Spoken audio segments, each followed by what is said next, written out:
No. Give me a second. Oh, we need like a cue. Yeah. Right. An audible cue. Can you go like, caw? We are live now. We're live. There's a little bit of a delay, though. What's that? There's a little bit of a delay, though, but it's all right. We got a delay. All right. We're on, guys. What's up? What's up, guys? I know it's been a little while. We're getting back here. We're back. I can hear that sound. Yeah, I'm turning it down. Delay. Yeah. What's going on? It's myself, Dustin Laughlin, and Billy Ortegas with the Texas Armwrestling League. Been a little while. Both of our schedules have been crazy hectic. We've been hammering tournament after tournament, helping folks with tournament after tournament. And so, yeah, and both of our personal lives have been pretty tied up, but we're back and ready to start knocking out some shows again. So welcome back, guys.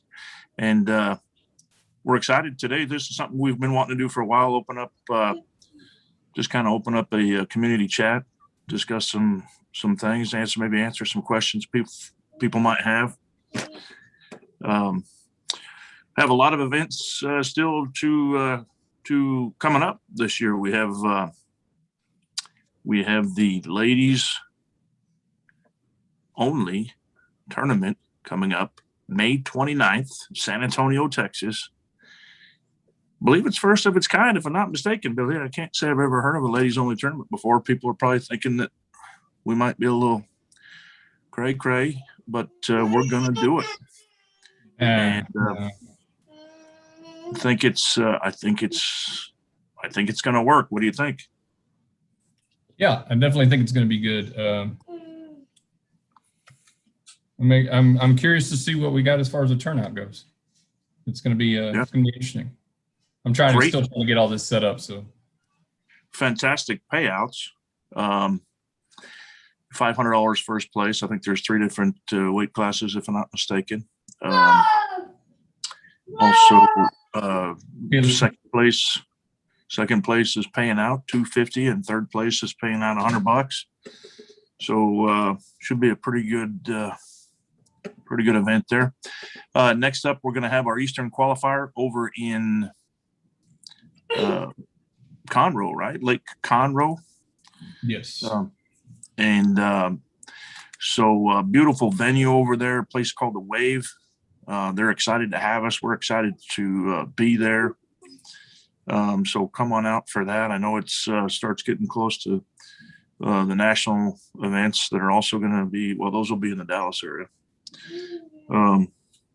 with USAA and IFA. Let's see, what else do we have? We also have the Northern Qualifier will be coming up.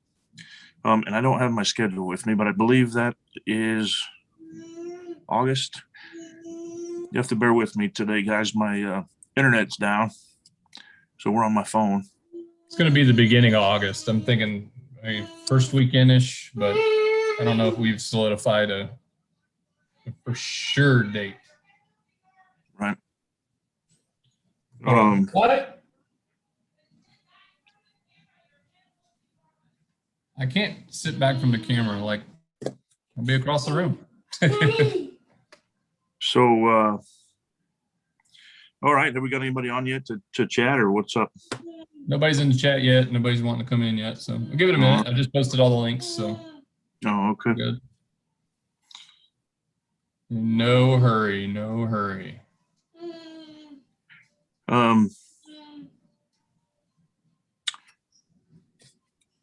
While we're still kind of waiting there, let's see. I guess we can definitely thank some of our sponsors. Yes. Right. First and foremost, we always thank our first sponsor, Brady Ellis with Combat Arm Sports. He's been, pivotal in helping us in San Antonio. Obviously he's right here in San Antonio. Brady just got back off of being deployed. And He's had some other, issues with the company and, some things. So we're trying to figure out, how to save and keep Combat. He makes, the best table on the planet. So, guys, I know, Brady's been extremely focused on his sign company and getting things going there to try to salvage and save the table company, the arm wrestling table company part. So bear with him as he's trying to get back into the swing of things and getting orders out. But do what you can to support Combat Arm Sports. He's been such a big figure in the sport in our country for a long time for quite a while, and done so much and given so much. So we really need to support him and help him out. Next up, we'd like to thank Misha Rabner with Absolutely. Armsport. Misha Rabner, your products are fantastic. Wrist Max. Yeah. Wrist ball, maker of wrist ball. Misha has sent several products that we will be raffling off at some of our next events. So be sure to check those out. Is that the wrist ball there? You got the wrist ball there? I do not. I can get it though, but this is the one that that I've got, Wrist Max, and I believe we are going to be putting this towards the ladies event to raffle off. So nice. Anybody that comes to the tournament can buy the raffle tickets, get a chance to win this outstanding product. Wrist Max. And I know you can't see, too well on this little camera, but let me tell you guys, these products are really good. They're really stoutly made. Very, very strong, solid product. So I can tell you, they're very good. And we got a chat. We got Arm Wrestling Uncensored. Can't wait for the Lake Conroe. Should be a fun tournament. Yes, it should. I believe, weather permitting, we've got a couple different spots to set up, but I believe right now we're looking at setting up on the next to the pool. So people that are spectating and everything like that, make sure you bring your swimsuits because you'll have the opportunity to watch the tournament from the pool side. It ought to turn out to be a very, very cool venue. So I'm curious to see who's going to bring their boat. That might be an option. That might be something to, set up outside there. Yeah. A lot of boats out there. Let's see, other sponsors while we're at it. We have to throw a whole lot of love at one of my favorite teammates, if I can say that without getting in too much trouble. But Marilyn Elder and the SA Upper Deck. Marilyn has obviously made a bunch of big waves this year.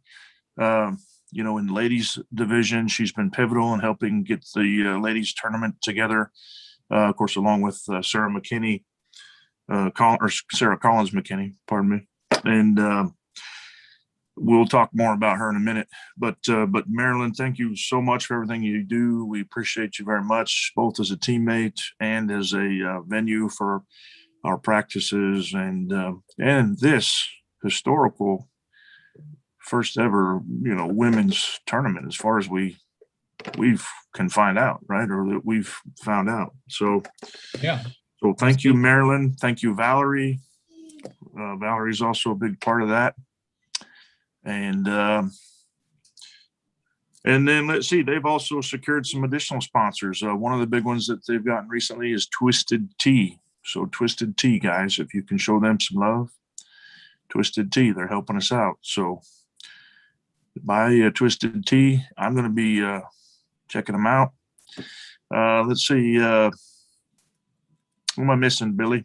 I think we got another ladies event sponsor, Country Crush. Oh yeah, Autumn Coat and Raymond Coat, both generously are providing a number of different products for raffling at this ladies event. I believe, shirts, bags, gift bags. I think there might be maybe a couple handles in there. I'm not sure, but they're providing quite a bit of a package there for the ladies to raffle off at that tournament. I do love my Country Crush handle and my Raptor. Big shout out to Country Crush. Love them. Yeah, love them. Love them. If you guys don't have one, get one. Get one. Yeah. Make sure you tell them the TAL sent you. So, all right. Next up, announcements. Right? Some announcements. Oh, we're not finished yet. We still got a few sponsors? there. Yeah, We're killing it. We got more sponsors. Well, yeah, the ladies events got some sponsors, man. So I feel like Travis Major.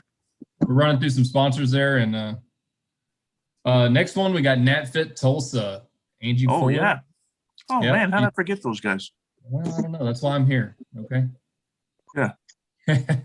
So yeah, she's sending a bunch of NatFit products to be raffled off at this ladies tournament. Awesome. I got to get some. A couple tubs of protein, some branched chain amino acids, stuff like that. Yeah. Really good products in NatFit, and that's coming out of Oklahoma. Love it. Love Oklahoma too. We got Lori Cole, which sponsored, I believe, some of the awards for the ladies. I am a little bit familiar with Lori Cole, but you know a little bit more about her there, Dustin. Yeah, I love watching Lori. I've been a big fan for quite a while. When I heard she was interested in helping out with this, I thought there was going to be a chance that she might also be able to come, and there was, but it turned out she wasn't able to make it, unfortunately, because man, I'm a huge fan. Pioneer in women's arm wrestling. Done so much, and she still continues to this day to do so much for the sport with her posts and just kind of her sharing the pieces of history and whatnot. I can't say enough about Lori. Definitely huge fan, And supporter of women's arm wrestling, and arm wrestling in general, but also women's arm wrestling. So yeah, absolutely. Very, very, very big asset there. And also we've got, I think Scott and Associates PC. I believe that's someone with Sarah. Oh, okay. Yes. Her business, maybe. Thank you. We appreciate that. What's up, Todd? Got your hey audio. guys, how's it There going? Hey, what's up, Todd? What's up, buddy? You like that happening? background? Like that? Yeah, buddy. Those are one of a kind awards there. I don't know if we'll get those again. Yeah, I'm looking forward to seeing what ones we have for the northern. I think that'll be pretty cool if they're all going to be unique. So Yeah, absolutely. Yeah, definitely different than just medals or a trophy. And you got to be different and stand out. Yeah, that's an awesome backdrop right there. You know who did those? It was Tarver's dad, right? Jason Tarver's father that Nice. did a bang up job on him and worked really hard. He did quite a few. I can't remember exactly how many he did, but they're huge, and he knocked out a bunch of them. And I think by the time he'd gotten them done, I think the paint was still a little bit wet on some of them. Like he really had to crank on it to get him knocked out for that for the opener. But man, that was a heck of a tournament, wasn't it? Yeah. Man, I'm sucks I wasn't able to get to that one. I got to the Western one. That was a phenomenal event. Yeah, was good. Even though I got beat pretty easy, Well, you took that batch on not to really time to prepare and yeah, so yeah, we're still working on getting bigger practices going on up here in the western part, and Sure. Trying to get everybody involved. With a lot of the oil field guys, those schedules are hard to get together. So, I mean, Yeah. it's just a lot of people are gone. We get it when we can. Yeah. Keep at it. Just stay consistent. And if you have to start up, 2 weeks, so more guys can participate, then, find somebody that can help you, manage the practices. And I know it's a lot of work, man. We haul these tables around quite a bit, and I've been real busy this year hauling around tables and equipment and everything to all the different tournaments and quite a few practices and recruiting events. But we need to get you some help on that, on the recruiting events and tables and whatnot. Oh, well, I definitely appreciate it. We'll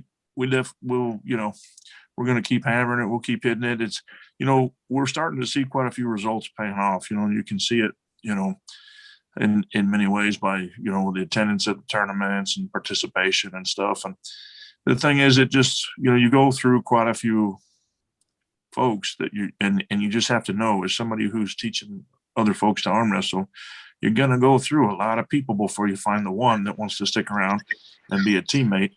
And then on top of that, you go through quite a few. What's up, Kaylin Gilstrap? What's up? You're going to go through quite a few regular, quite a few of those guys before you actually have somebody who wants to be a real true teammate. Yes, so, sir. Kaylin, how you doing, man? Good. Doing awesome. Good. How's that number one seat feel? Oh, it feels good, man. Feels good. Yeah. Training all the time. 154s, right, Caleb? What's that? 154s? Yes, sir.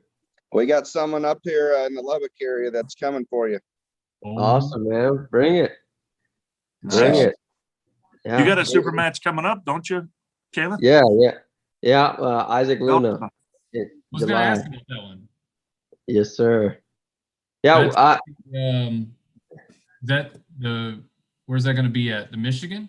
Wyoming State. Yeah. Beautiful Yeah, state. it was awesome, man.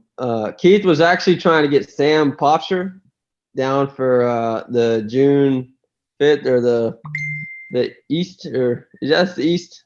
The Eastern qualifier? Yeah. He was trying to get that for me and Billy Boo to do one tag team. Yeah. But couldn't make it happen, I guess. It's all we'll good. get that. We'll get it. We'll get Sam to come down. He's good, dude. I think he and his wife too, I think, or girlfriend. She's a polar too. So we're trying to get a deal set up, kind of a two for two type thing, So, that'd be cool. Yeah, Like I've seen a couple of her matches. I mean, it would have been nice to have her at this ladies event. That definitely would have been some added competition there. I've seen her pull before. She's newer, but definitely a decent puller. I definitely think Texas is going to be a pioneer in women's arm wrestling coming up. We're just seeing so many more people join, and I think it's phenomenal what they're doing on that side. Thanks, Todd. Yeah, we've been working hard, man. When we first took over the rankings, there was no, ladies rankings at all. And it took a lot of work to put that all together. And then even after we did, we I lost a lot of skin with that. A lot of people had a lot of attacks and wanted to, we had to put up with a lot of things. So it grouchy people, and you got some speed bumps here and there, but I mean, it's coming around, and I mean, we're, going to expand, and I mean, I'm looking forward to the future of the league, man. I really am. Yeah, me too. Any ideas on who you might be looking to challenge next, Todd? Well, I'm trying to see if some of the other guys that were at the Western want to maybe start climbing up. I know, for instance, Micah Bell did pretty good, and he's pretty far down on there. And so I'm trying to see maybe if he wants to pull me at the tournament, if he can come in Lubbock. So that'd be good. I don't know how it's going to turn out, but hey, we're both training, and I'd like to see, folks start climbing and you know, I know you're injured on the right, and I need to get a little yeah, I'm getting that one. I just ordered I saw y'all had the what do you call it? The wrist max. The cupping tool. Yeah. Yeah. Man, I just ordered a set of those and a cone and man, and the wrist ball. Jose Garcia and I are we've been pulling quite a bit. He's the one that's, you know, wanting to work his way up to number 1 on 154. So he's got a call out for that Lubbock tournament for, I believe, the number 4 spot. And you know, he wants to keep going after that. But yeah, definitely. I mean, as for challenge matches, we got David Gregory coming out of the woodwork on the super heavyweights. He's going against Nick Adams. That should be out of Lubbock. yeah. Well, he's closer to the Amarillo area. Oh, but, okay. So that, you know, that should help that area as well. I've been trying to get some folks in Amarillo to kind of come back around. Kurt Webb hadn't been around in a while. You know, trying to reach out to him. I know there's a gentleman named Chris Boucher that wants to pull, and so we're going to try to reach out to as many people up there as we can. Hopefully, with the Northern qualifier, we can help them out. But yeah, I mean, we just got some people that weren't pulling since before COVID coming back around, and there's going to be some new faces coming in and some old faces coming back. And awesome. You know, the rankings list is, you know, maybe going to start switching up a little bit with those folks that have been dormant for a little bit. Who's that 154 you're talking about? Jose Garcia. He used to be with the is it California Armbenders or something like that? He came in from California, but he used to be you know, he's got a belt, a bunch of medals. He's been working hard at it, and I'll tell you what, he is on fire, ready to go. Yeah, he had a rankings match against is it Chris Triva? Yes. Yep. Yeah, at the Odessa. Mm-hmm. A 154 ranking match? Yeah, a 154. Yes, sir. Yeah. He's been trying for a long time to get somebody up there. I mean, he's kind of out there, you know, out there by himself. And I remember when I first started coming into, you know, the mix, I remember he was always hunting somebody to try to pull. It's just hard to get anybody out there to him.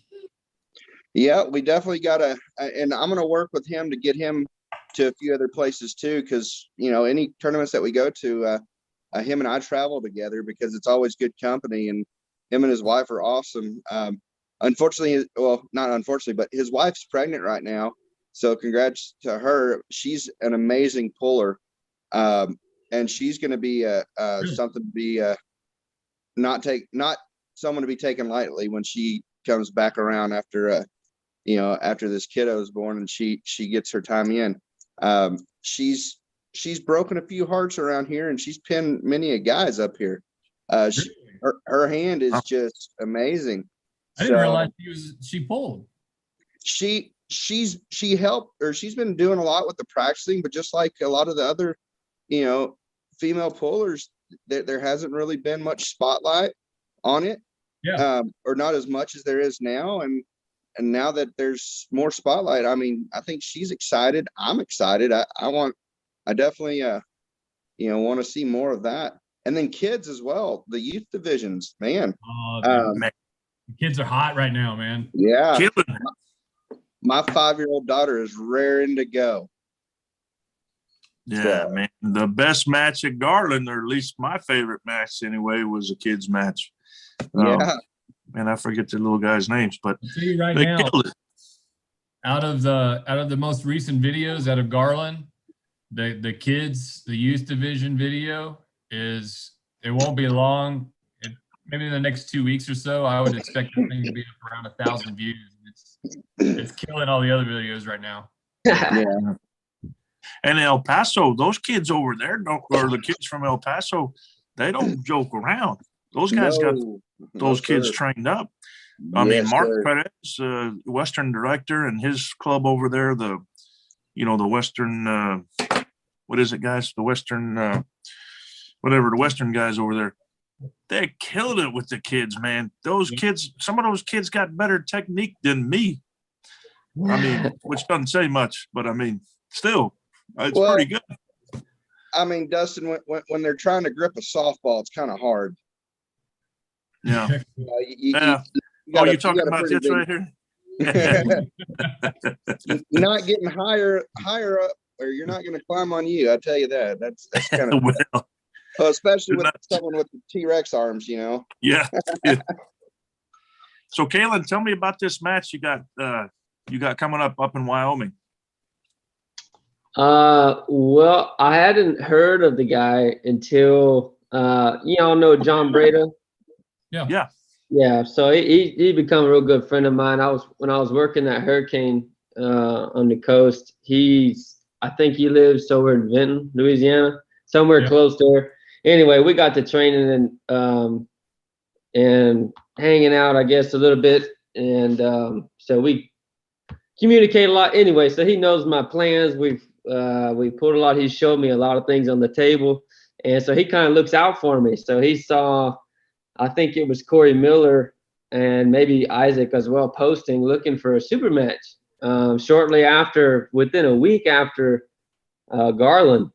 And John saw that and he tagged me. And of course I was like, absolutely, because he's nationally ranked and I'd like to take that spot. So I was going to ask you, where is he currently sitting? Yeah, I think he's 15 on the in the hook. He's 15. So nice. He was just out at that Kenny Bostic Memorial. Yeah. Pool. Roman Romoff, I think that's his name. He was there. There was another guy that was there. I don't know if he's 54, but anyway, so he was just out there, but he's a little guy, he's really short, but he's stout. Really, yeah. Boy, he's thick, but yeah, he's a smaller guy, really quick and explosive. So I'm not very tall, but I have a really big hand and a long arm, so it's an opposite style. Yeah. But yeah, it'll be interesting. They make shoes for those short folks. I wouldn't know if I had a pair or not, but yeah. But we got opposing styles, I believe, and but shoot, everything I've seen, everybody that's talked to me about him, I say he's a hooker. He's always inside, but shoot, he was going outside this last match. So either way. I was watching a deal today. Bob Brown posted a little video critiquing one of his matches, and I didn't say critiquing, I guess explaining, because there was a lot of controversy on whether or not. Because the way he was so far down on the table that his tricep was on the pad, but his elbow was in the air. Right. So they explained, Bob Brown explained how that, as long as the elbow is within the area of the elbow pad, that would be a legit move. Like the elbow can elevate as long as it doesn't travel outside the perimeter of the elbow pad. Interesting. I didn't read it, but I did see that come up. I just saw the picture, the screenshot they had taken of the elbow, but which is kind of interesting. But yes, it is. There was a bunch of there's a little bit of back and forth in that thread on agreement, disagreement, and but that seems to be the thing lately, man. Good Lord. No, these refs, they cannot get away with anything. Take it easy, okay? Hey, I'm taking up for you. I'm saying you guys are getting beat to death. Oh, thank you. Yeah. Lately, it has been an uptick in ref critiques. I can tell you that right now. I tell you what, we're going to start moving the audience back. We're going to start moving the audience back about 15 feet. Let me tell you right now. You got video now. I'm telling you. We're going to move the camera guys back too. The video is what's killing me. I'm telling you. Hey, real quick. Iron Will says, Billy, where's the Northern Qualifiers going to be? I thought y'all's last qualifier was in Dallas, unless I'm mistaken. The Northern, you got to remember, Texas is huge. Right. Dallas is not really north. I know, but let's clarify that so everybody knows what events we have left, right? So number one, Yep. We got the ladies event May 29th, right? I think that's next weekend, if I'm not mistaken. Aren't I mistaken? Okay. Then we have June 5th, the Eastern Qualifier over north of Houston in Conroe, Texas, at Lake Conroe. Beautiful, beautiful venue. You guys don't want to miss it. Kaylin's going to be there with her shirt off. I will be there reffing with my shirt on, so you'll know. So I don't know if I'm going to ref. Anyway, then we have the Northern Qualifier, which is, do you have the date or no? August 7th. Which is August 7th, which is going to be in Lubbock, Texas. And Texas. the venue is to be determined. We have a few wonderful spots we're looking at. Got a bunch of sponsors coming in. And like we said, the trophies, we're still looking at different ones to put on for that. And it's going to be a great event. I mean, they don't call it the Hub City for no reason. We're going to get folks from, all over Northern Texas, New Mexico, probably the Colorado guys that came to Odessa might be coming back, and the Oklahoma guys. I mean, so it's a good little area for some of those folks. I think Nate McAllen might actually have a match that I hear brewing with one of our guys out near Dallas, Brian. I think they're trying to get something going, from what I've heard through the grapevine. And say that again.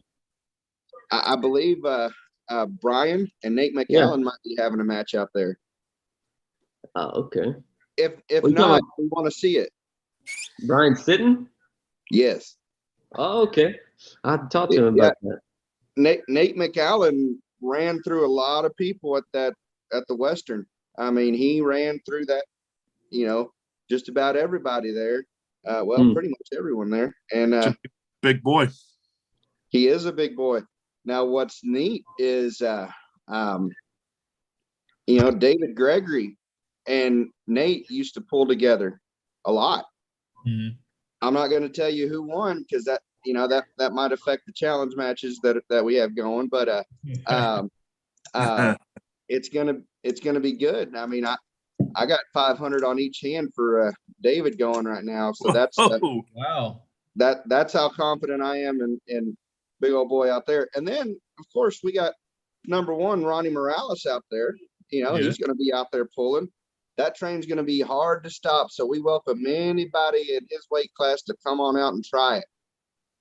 Ronnie Morales is a beast, man. One of our northern director, one of our northern co-directors. Ronnie, good guy, man. He'll help you out. He'll be, help me build my first table. Nice. Yeah, he's a monster. Golly, that dude's a monster. Yeah. He's got some side pressure for you too. Yeah. Okay, and then just to round it out, okay, the Texas State Championship this year. Now we plan, before I say, and I get to that real quick, we may have another couple of state versus state events. We'd like to try to send the team to Sean Hancock's team versus or state versus state event. And we'd also like to do a Team Texas versus Team Oklahoma event and a Team Texas versus New Mexico event. I don't know if we're going to be able to get it all done in the year. I don't know. It's just been a lot. We'll see. We're trying. But I can tell you this, October 2nd, and we jumped all the way to October this year because of some of the schedule changes due to COVID. Usually we would have had our finals locked down before nationals or worlds, but this year our finals are going to be kind of late in the year. It's going to be October 2nd, San Antonio, Texas. Venue's secured. It's going to be a great venue, rain or shine, snow or shine, the way it's been this last year. So yeah, we're going to be ready for that. We expect to have over $10,000 in payouts. So if you think about that, that's going to be big. That's going to be big. There's going to be some serious money there. Don't discount the left hand. No, yeah, it'll be both right and left, Kaylin. Yeah, both hands matter. Yeah. Well, Kaylin, now that you're number one, I got respect for the lefties now. Yeah. Jose's left hand is like a rock. So he's He's definitely What's he one waiting on? more. Hey, he's got Orlando in Lubbock if Orlando's coming. If not, if you want to come, I guarantee he'd be more than welcome to challenge you on that number one left hand if Come on, man. Orlando's not able to do it.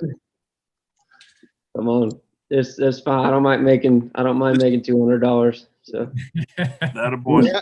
And this brings up a good question, guys. This brings up something we need to talk about real quick. Hold on. Before you do that, let me go through some of these chats.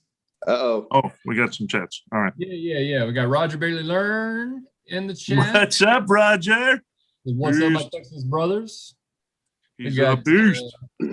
Got Brendan Adams says Kalen is a beast. Brendan, We all awesome. you got that question from Iron Will. Yep, Iron Will. That Northern Qualifier is going to be in Lubbock, August the 7th. So that'll be our Northern. What else we got here?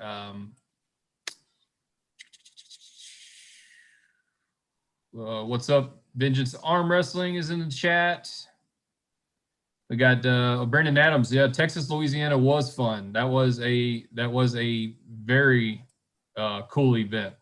That's as I said, we want to do more state events, but got that one kicked off. It's got it's got the traveling trophy. So Speaking of that, Billy, if you have a match that you want to do, if you have somebody you want to challenge from Oklahoma or Louisiana or New Mexico, and we're even thinking about putting one together for Mexico, thinking about doing something crazy. I won't spill all the beans yet on how we're going to do that. We've come up with some creative thinking on that. I think it's a great idea. I know it won't work for everybody, but if you've got an idea for somebody that you want to challenge in any of our neighboring states, or even any of the states, let us know. This way we can start getting it ready, for these state versus state events, which are a lot of fun. They are a lot of fun. Mm-hmm. Arm Wrestling Mania. What left hand you coming after? I don't know. You talking about Kalen? You already someone already coming for that number one spot left handed? He says that's Julian. That's Julian. Yeah, I know who that is. Yeah. What's up, Julian? Let's see. We got Mike Coburg. Hello from Cali. Nice. Welcome to the Come chat. on out. What's up, Mike? Let's see. Coach Ray's cat dealer says check out Devin's live stream. I'm telling you, it's getting crazy out there. Says we can bet on the matches through ArmBet. I'm guessing he's talking about the matches coming up in Dubai that you're going to be able to do maybe some betting through ArmBet. Uh-oh. It's pretty Hey, cool. can we touch on that for a minute? Can we touch on that subject, Billy? Absolutely. The whole everybody's, Paul, God bless him. He sent out a text saying, "Hey, we need to chill out on the troll accounts." God bless him. I love him. I've been laughing my ass off. I mean, I've laughed so hard. Now, mind you, I get it. Sometimes it's somebody's poor expense, some poor soul's expense, right? And I haven't exactly been the victim It's of said. about that. It's what it is like when it first started, you had a few main ones and they were killing it. And now everybody's on the bandwagon making a troll account, and it's like it's totally diluted everything. There's so many troll accounts. Billy, after we're done with the show, can you show me how to make one of these accounts? Because absolutely not. Yeah. Listen. I'm telling you, man, there's with anonymity, there's something to be said, right? I mean, maybe that's how come. Never mind. We'll get into that. Sarah, all right. What's up, Sarah? You guys don't want to talk about that, though? Nobody has any other issues with that? I think they're funny.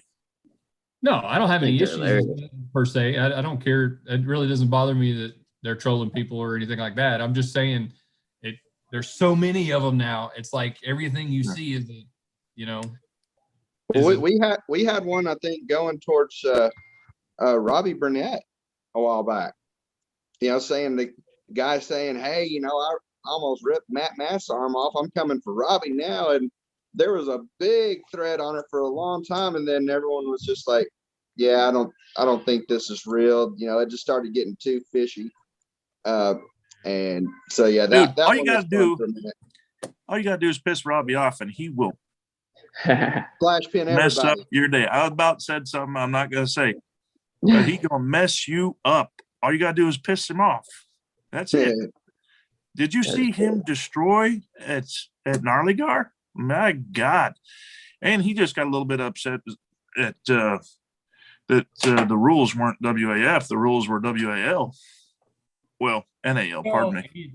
I don't know that he was upset that they were. He just didn't realize they were. And he lost that match to Brian Sitton because he held on. He didn't realize we were doing running fouls. Right.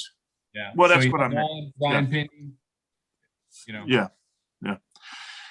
Hey, are y'all man. coming up to the Nationals next month? What's that? No, the Nationals they're holding in Dallas. I plan on trying. Well, I try to plan on attending. I'm gonna try to be there. I've got so many events going on. We got that Bill Collins event coming up. The what's it called again, Billy? Mind. That's pissing a lot of people off because they did that in Dallas, I believe, or close to it, 10 days before Nationals. Well, let me talk on that a little bit. So, as And I understand it, that event was planned before Nationals. And the thing is, Bill had a contract with those folks, the guys that are putting on that muscle event or whatever it is, strength event, way before. And the deal was there was a lot of other places that weren't being opened up, and nobody kind of knew what was going to happen because of the whole COVID thing. So what was everybody doing?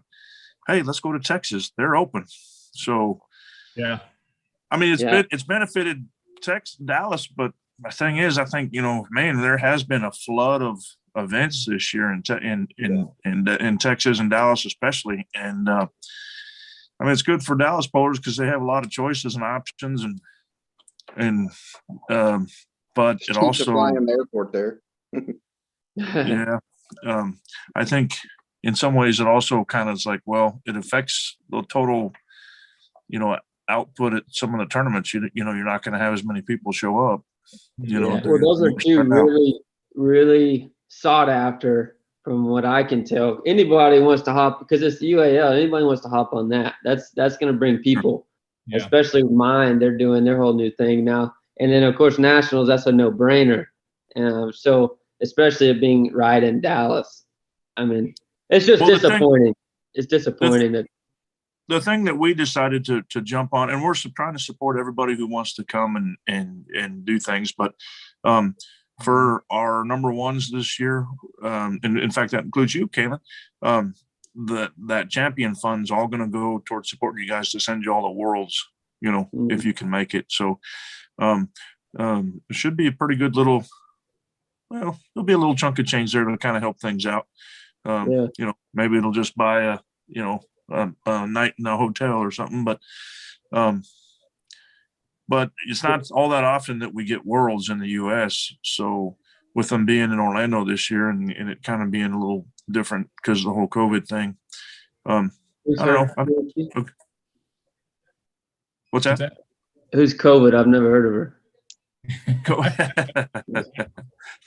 What do they have a date set for that deal in Orlando?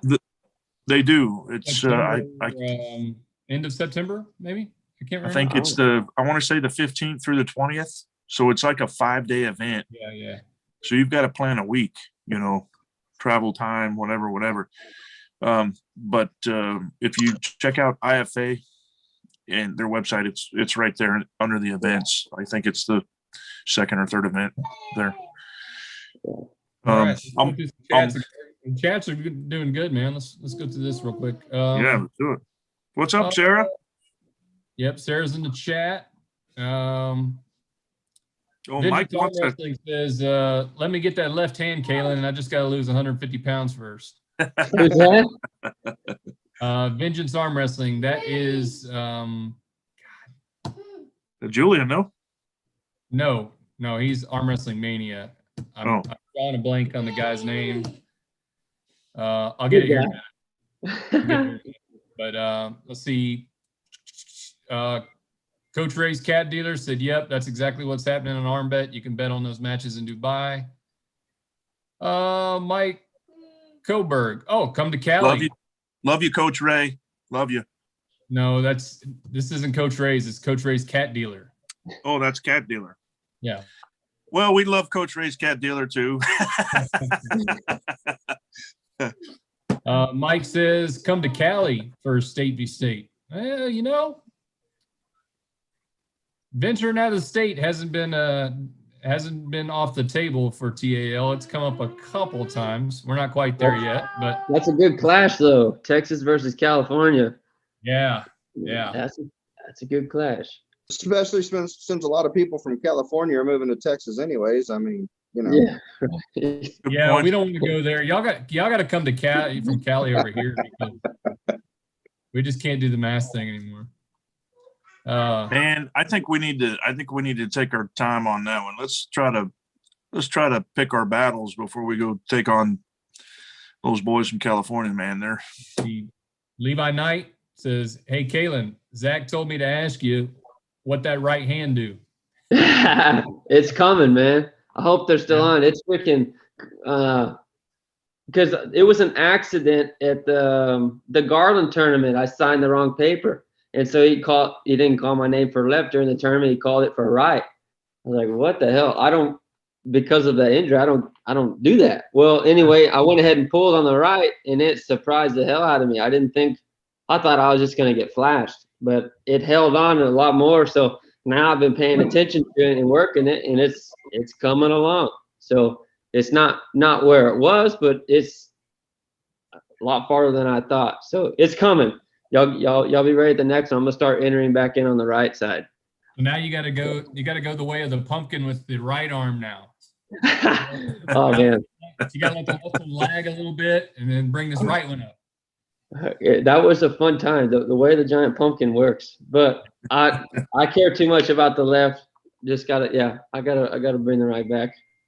It's time. Let's see what else we got here in the chat. Oh, you know what? I just got a notification. We have a new subscriber to the channel. Nice. Let's see if you know who it is. Armwrestling, make the moves. You know who that is? Nope. Mr. Scott Wynn. Oh, what's up, Scott? Yep. Just subscribe to the channel. How's he? I guess he's not on. We can't really talk to him. No, he's not on. But yeah, I think he just had his surgery. A couple days ago. See if he's getting off those meds. He sounded pretty. Like he was doing pretty good the other day. Yeah. Let's see. What else we got? Northeast Texas. Cali's open. Oh, fly down there. Tom Nelson would smoke anyone in Texas. Really? Tom Nelson? Smoke anyone? Who said that? I guess I don't know, about the only guy I can think of you throw up against him is Robbie, but I don't know. Yeah. I'd like to see that match. Dustin, Nick 3-Speed? Yeah. Does that ring a bell? So I've been trying so hard to get some big practices scheduled out here. And I know you saw my post I had to put on DFW in Arlington. Yeah. He said, I know I'm an admin now, but yeah, I was wanting to try and help out with that Arlington page. Absolutely. Even maybe the DFW, because scheduling outdoor practices, I think, is what I want to make a new thing. They're easy. We don't have to be cluttered in someone's garage or shop. So, that's what I've been trying to. So one thing we do for our club, Canada, and that's cool, man. Outdoor practices are great and everything, and finding places are normally pretty easy.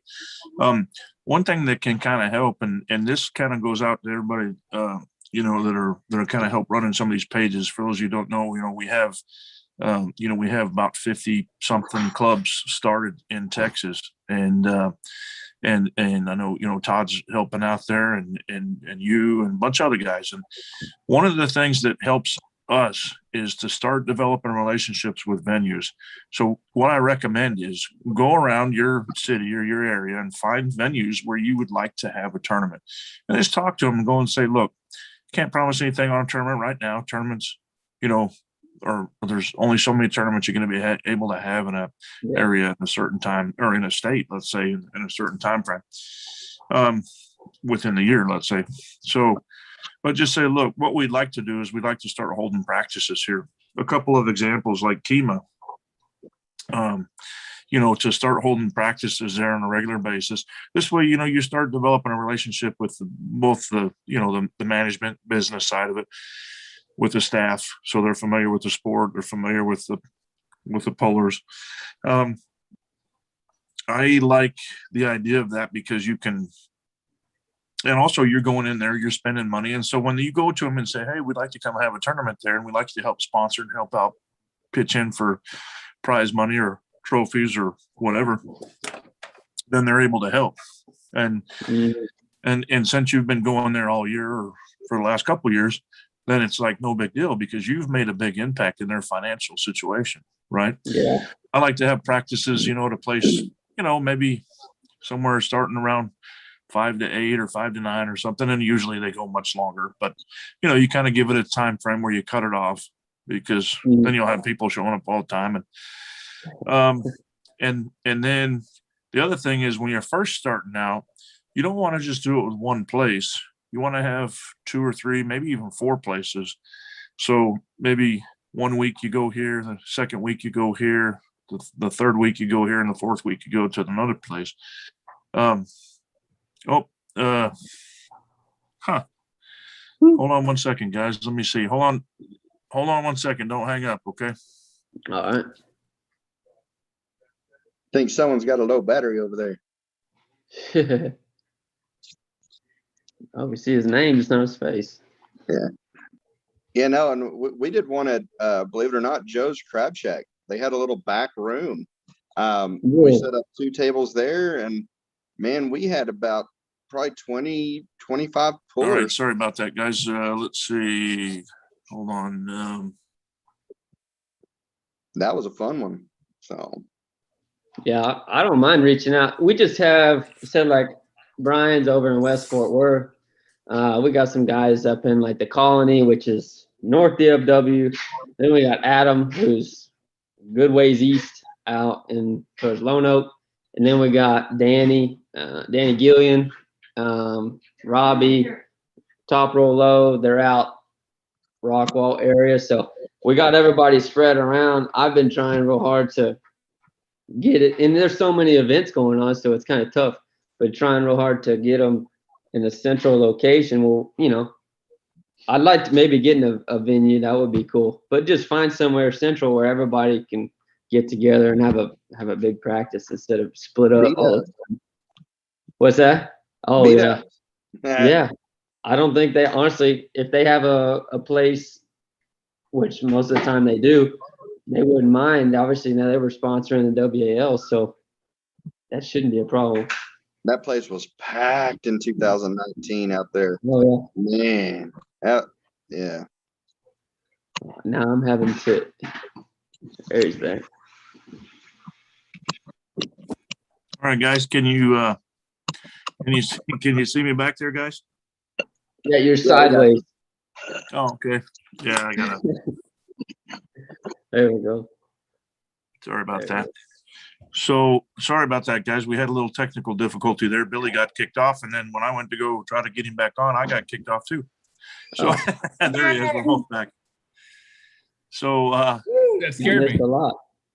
Sorry, yeah. So thank you for hanging in there with us, guys. Your audio is a little messed up. Billy, you there? Hold on. There you go. Can you hear me now? Yeah. Todd, you're upside down.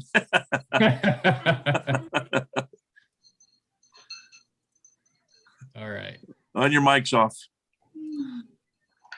I had to plug my phone in, and now I'm putting my phone in the little stand.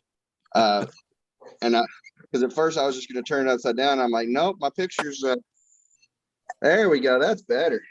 I got my Who little did you make stand hooked up. Who did you make the host? I was for a second, but I don't know how this works. So yeah, I think it might have passed on somewhere else. How do you know who the host is, Billy? Must be Todd. Yeah, might have been Todd. Todd, you're in charge. Yay. How do I pass this back off to y'all? You should be able to click on like the little 3 dots on one of our names and then make hosts. Okay.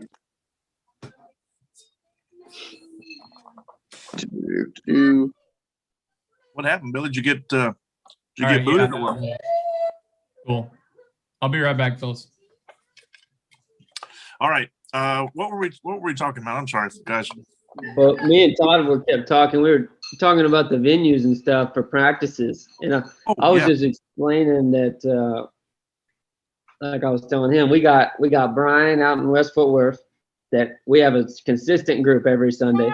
We got Michael Hain, he's getting back in the game, but we got some guys up north DFW. We got Adam out way east. Then we got also Robbie and Danny Gillian out east Rockwall area. So that's what I was trying hard to do, is trying to get something, even if it's twice a month, where it's a central spot, which it would be Grand Prairie area for us, somewhere in there where everybody can come in and have a kick-ass practice, and get a bunch of, many people got tables, an outdoor place or venue, like you said, and where everybody get together and have an awesome practice. Yeah, it's the same thing out here. We got, we got folks out in Odessa. We got folks out in Levelland. We got folks in Lubbock, up near Amarillo, right over by the border in New Mexico, where in Hobbs area where people work, or spend a lot of time, so it's just sometimes it's tough to get everyone together, but Cody's been working on, with some folks down in Odessa, getting some practices going with his guys, and Ronnie has his team that's been pulling out there, and it's just, I got a few guys around here that we try to get together when we can. It's but yeah, we're working on getting everything synchronized. For sure. So that was a lot of the idea between, trying to get a bunch of these teams going and started. If you have, if any guy gets, goes and sees whatever, a WAL video online on YouTube or something, and says, hey, you know what, I'd like to check out arm wrestling, man. So what's the first thing they're going to do? They're going to go to the computer. They're going to type in whatever city they live in, San Angelo, Lubbock, Amarillo.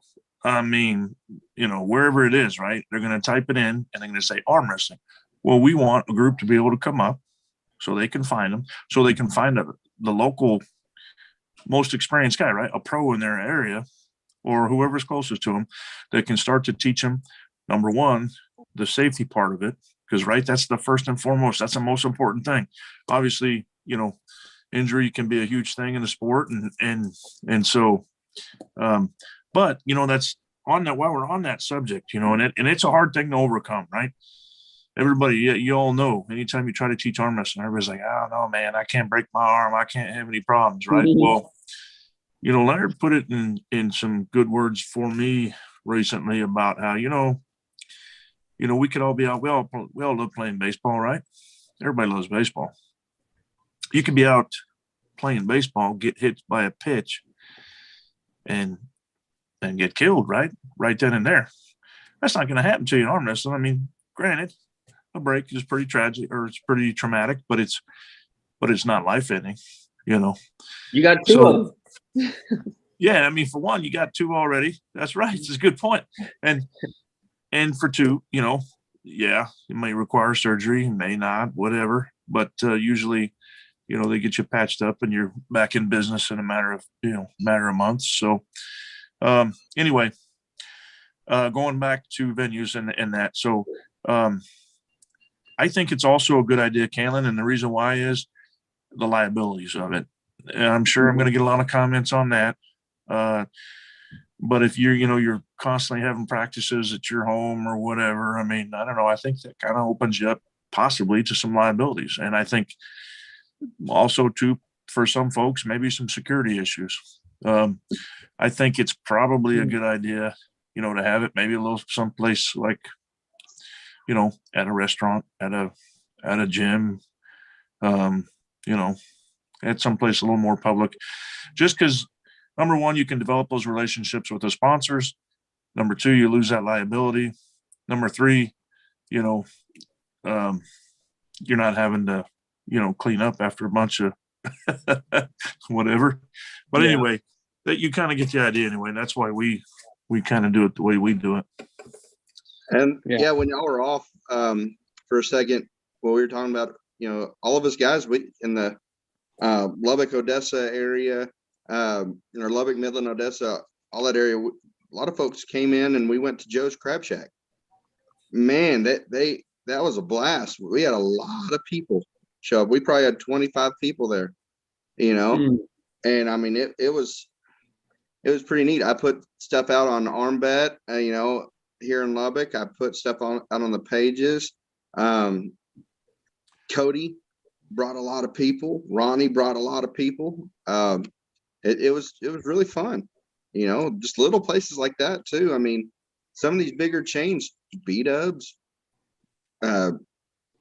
Joe's Crab Shack, just, I mean, a lot of these big chains, you know, sports bars, some of them like that, they love little things like that, especially sports bars. I mean, it is a sport, you know, and if we can find one big enough to pair with an event later, like you said, Yeah. I mean, Well, get so, your foot in it's the door. Todd, some of those conversations have kind of been in the works. You all know, you know, of course, we have Stanley Peach with us, him and one of our newer directors, Danny Gillian. They, you know, they've been working on some of those types of conversations and as far as developing some of our statewide type sponsors. And yeah, I definitely see it's not going to be too long. We're going to be having a statewide sponsor, you know, for a lot of events, for sure. Is it a place that they play cornhole and all kind of other games outside? Whatever it is, it'll be family friendly. It'll be There's one family in friendly. particular that I'm thinking about, I think, but yeah, for until something's solidified, yeah, I won't say the name out there, but I think I know one of them. I think we may have spoke about that before. Yeah, I mean, because we've had issues with that in the past where venues were like, you know, hey, you know, no minors, and we're like, well, hey man, that doesn't work for us. We've got to be able to let kids in. I mean, people are, some of our pullers are minors. right. Yeah. Not just spectators. Right. A lot of our pullers are minors, and especially because we're so big on trying to build up our youth program too.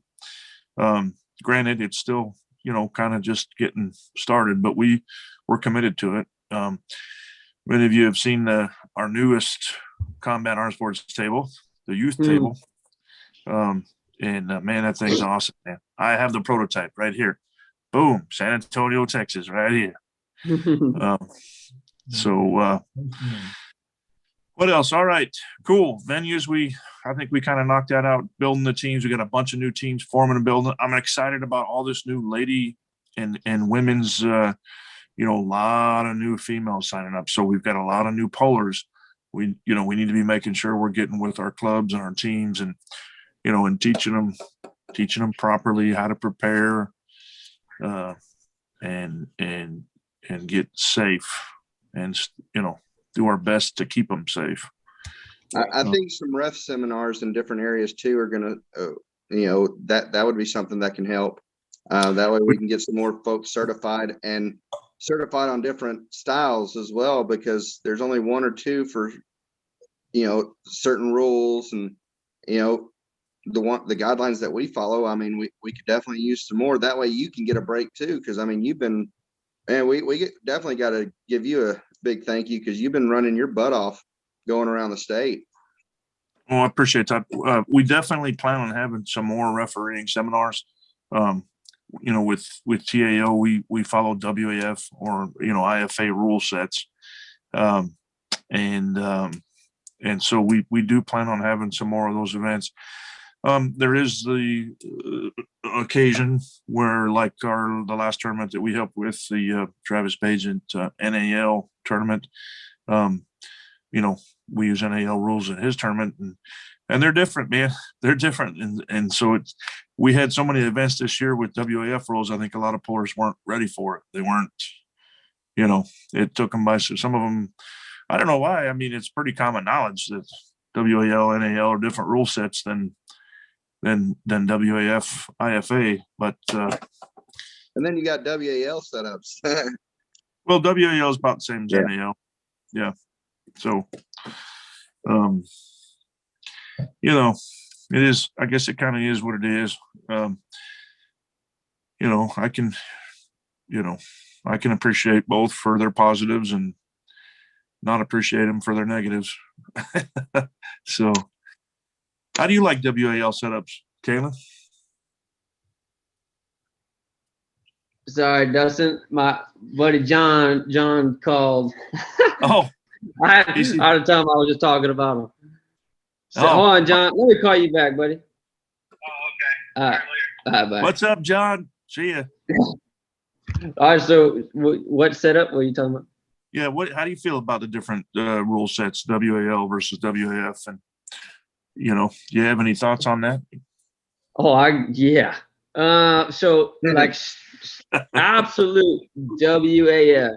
Like you go watch the World Championships and all that. I think that's a joke. Just my personal opinion. I think it is so destructive to anybody trying to watch and even competing. I mean, it's just you're sitting there watching. It's like you're watching with a freaking microscope. It's just, I don't think that's part of the sport. Anyway, not to talk bad about it. I just don't like it at all. I really don't like it. Yeah. I like kind of the Arm Wars style, a little bit of mixture. I think I am a fan because I hate cheating. I really, really hate cheating. So I am a fan of kind of like does NAL do the set grip? Like WAL, of course, everybody knows that. Does NAL adopt also the close your hand, thumb, hands? Yeah, NAL, it's close your thumbs, close your hands, go. I do like that. Versus WAL is, hey, look, guys, you've got 30 seconds. Establish a fair grip. You establish a fair grip. Referee will put his hands, make sure your wrists are not, too crazy. His down ref will be signaling whether or not the wrist is bad, and then he'll just say go.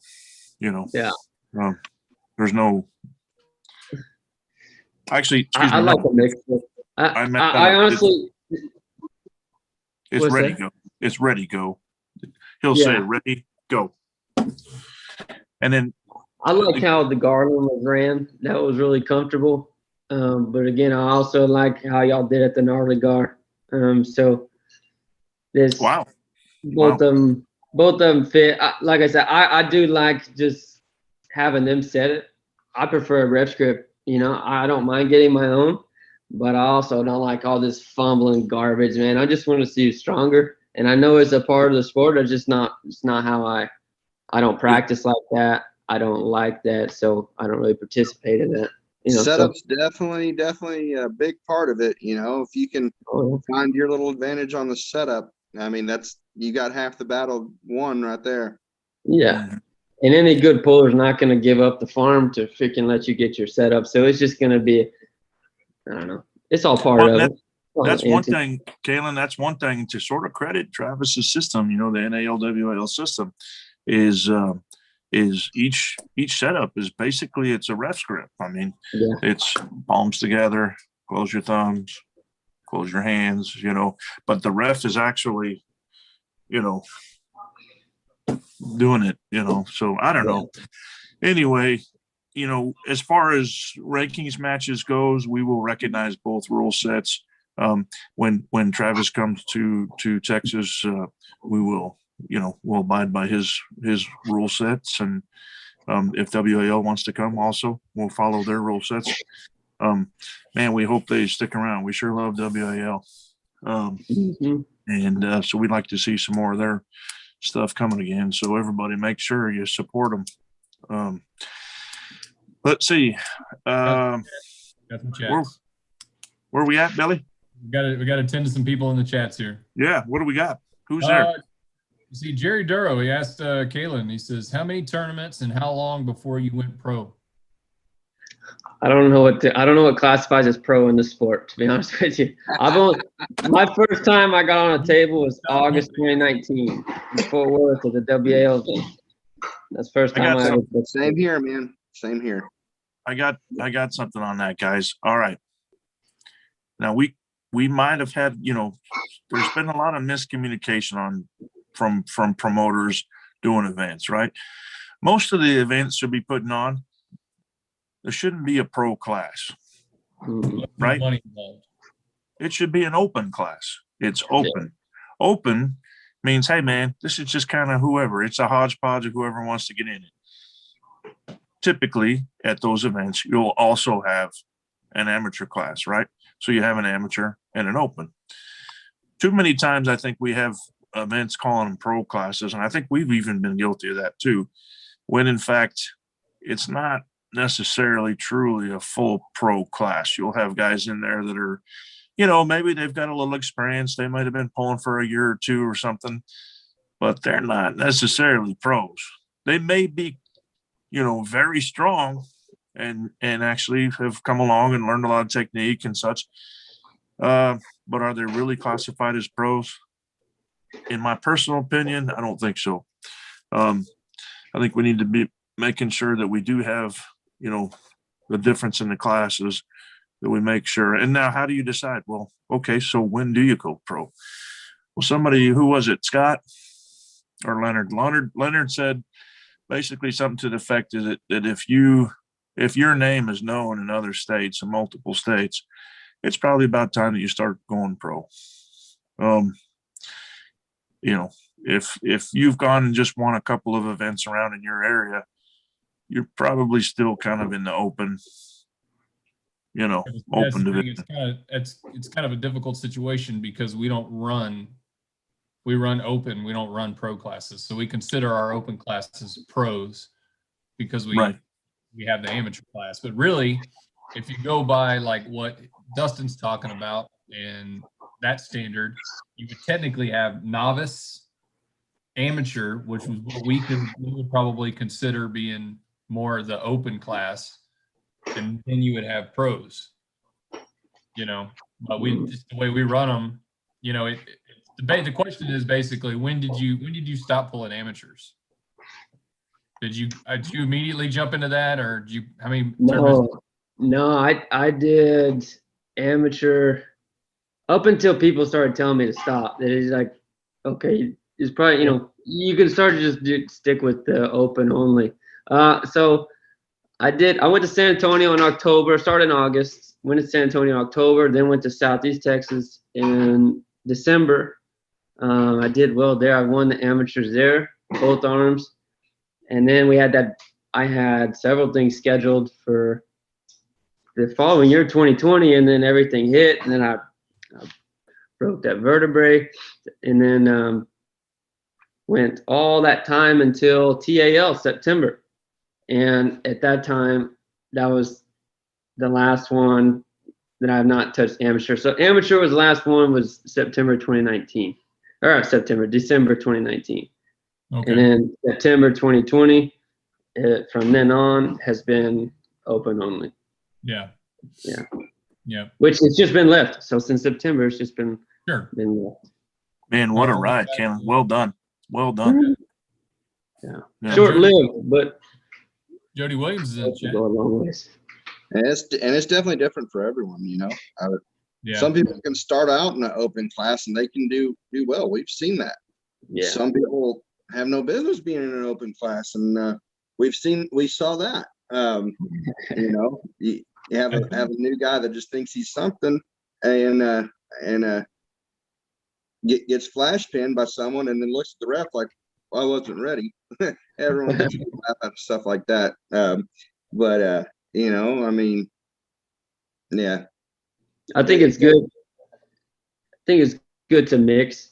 Like on my third one is when I did both. Once you start getting, but once you start, you get the bug. I mean, it was easy for me, and I always get obsessive, so I trained like crazy. So at my third event is when I started entering into both to get a taste of those top guys, and I at least got to pull some top guys, Arkansas, Billy, and so you get to touch the next level, and then keep working your way Plus, steadily up. Yeah, and I feel honestly, run amateur until you place in a few events, and if you get to where you're just placing every event, go ahead and move up. You might not, necessarily, you might get beat out, quickly in the open event, but if you're just winning amateurs all the time, I mean, I think it's time to step up so someone else can get a shot at some of those, trophies and whatnot. Yeah. For that class. Yeah, for sure. Good advice. All right. Let's see. We got a few more. Let's see. We got Jody Williams is in the chat. He's in here. What's up, Jody? Johnny All the way Chavez asked, Oregon. yes, all the way from Oregon. And yes, we don't mind a good friend from Oregon chiming in. So come on in, Jody. Johnny Chavez asks, Dustin, are you going to be in Lubbock? Ooh, Johnny, what's up, buddy? I Hey, plan. man. Tough guy. Beat me, plan. Garland. Tell you So I what, plan on Johnny being is there. definitely coming up. Oh man. Yeah. Yeah, I plan on being That's a there. bad You want to dude. go something or what? I don't know. He asked if you were going to be there. So. Listen, That's Ronnie Morales' little cousin. Mhm. don't get this thing fired up, Johnny. Oh, Johnny. Johnny, if it's who I'm thinking about, was he at Garland? Yes. Whew, man. Mhm. Dang. Yeah, that's a bad dude. Caleb, Yeah. come on. I had never seen the guy, and he started beating some guys I know very well. I was like, dang, Well, man. I mean, when you practice with Ronnie every day, I mean, come Yeah. on, Oh, shit. Yeah. Oh, pardon my French. every day. Tough guy. Tough. Practices with Ronnie. I'm screwed. Let's see. We got a challenge question here. Riley says, if I challenge someone for their ranking spot, if they deny to pull, do they lose their spot? So if you're talking about for Texas Arm Wrestling rankings, if you make a call out officially and they either decline or fail to set the match within 90 days for not a good reason, they do lose their spot and drop down, and you will take the rank. Now as per rankings members' decision, right? What do you mean? Like the rankings committee here's the situation. The reason. If there's a reason why they can't pull in 90 days, then yeah, we can take into consideration some circumstances. But if they just refuse to pull, they don't want to do it. That's why we changed the rules in the ranking system. We want people to be able to move around. Someone shouldn't be able to hold a spot hostage just because they don't feel like pulling for the next 6 months. Yeah, you don't want spot blockers. It's like, and while we're talking about the rankings, can we touch on a subject here that's just a little something I'd like to get Kaylin's opinion on and Todd's, why we got them.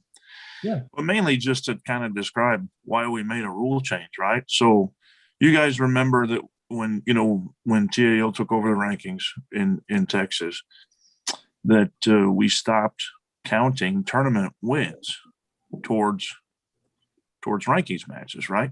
Yep. And the reason that we did that is we felt like, look, if you've got a horse in a race, okay, you're not going to give one of the horses a huge lead and then still count the match, right?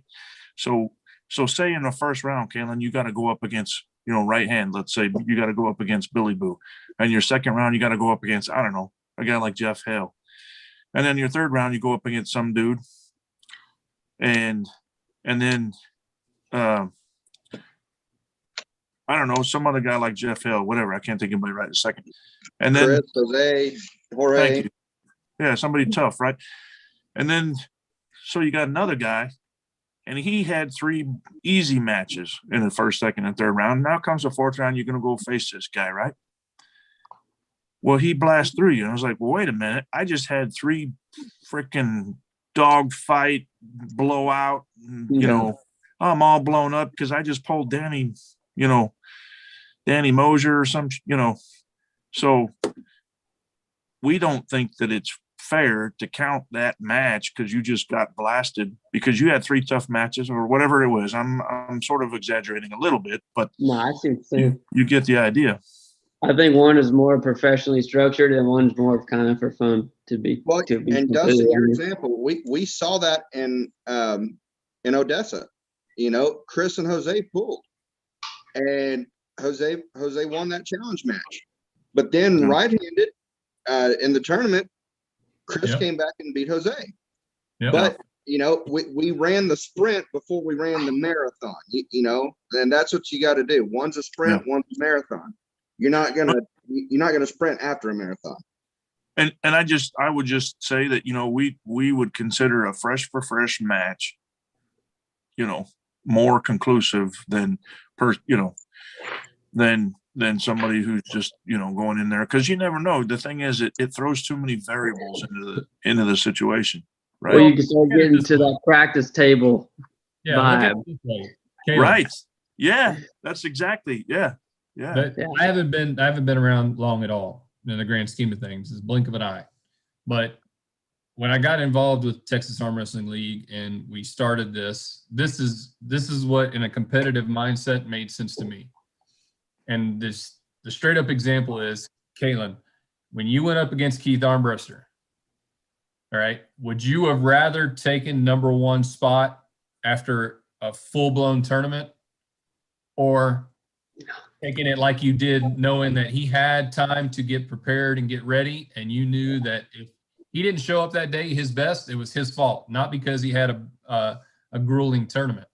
And you, at that time, the best Keith arm wrestler he could have been at that time for that challenge match. Which one is shows Like I you said, the comparison of, to me that just makes sense. I don't want to be a guy and say, oh, well, I took his rank, check that out. But, it's, you got the 90 days, you get ready, you get rested.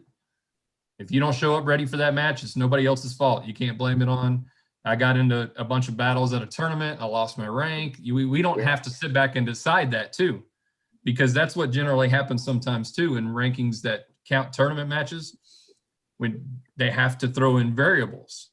Yeah. So they have to take into account whether or not somebody got beat up all day long, and did I beat that person, and should that justify me getting their rank? That's why the challenge matches are before the tournaments. Yes.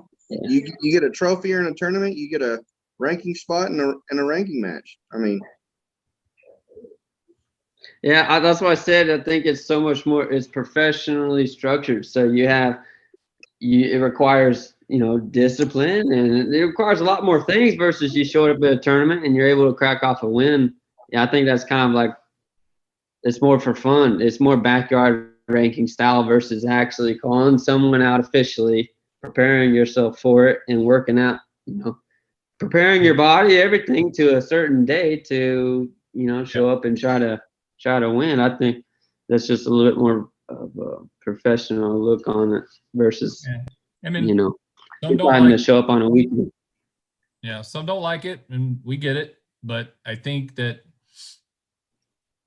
I think we think it's the truer form of who beat who that day. Yeah. And outside of you personally not showing up ready, there are no more variables to throw into the mix. Yeah.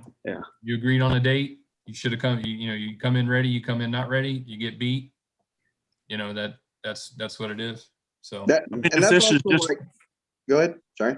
No, go ahead, Tom. And that's also like saying, hey, you won in the tournament, but I won in an after pool. I mean, exactly. It's completely different in that aspect too. And there are people that do that. There are people that classify an after pool or practice pool like, oh yeah, I can smoke that guy, I kill him all the time in practice. Yeah, there's folks that I've beaten in practice that I didn't beat in the tournament. So yeah. See, good point, guys. Good points. I appreciate your comments on that subject. All right, what else we got, Billy? We got we got some more comments.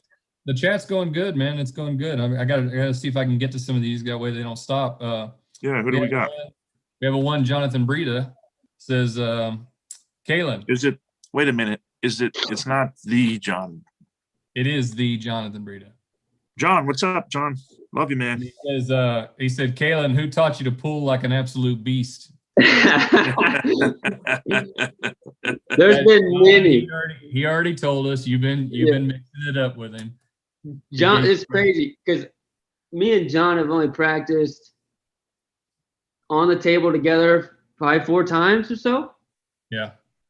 And I've learned from a lot of people, but the stuff I've learned from him have gone directly into my super matches or big matches. His like style, I've literally taken what we talked about and applied them the very next time I got on the table. It's worked every time. Yeah. So Really? Yeah. Who was your first coach, Kalen?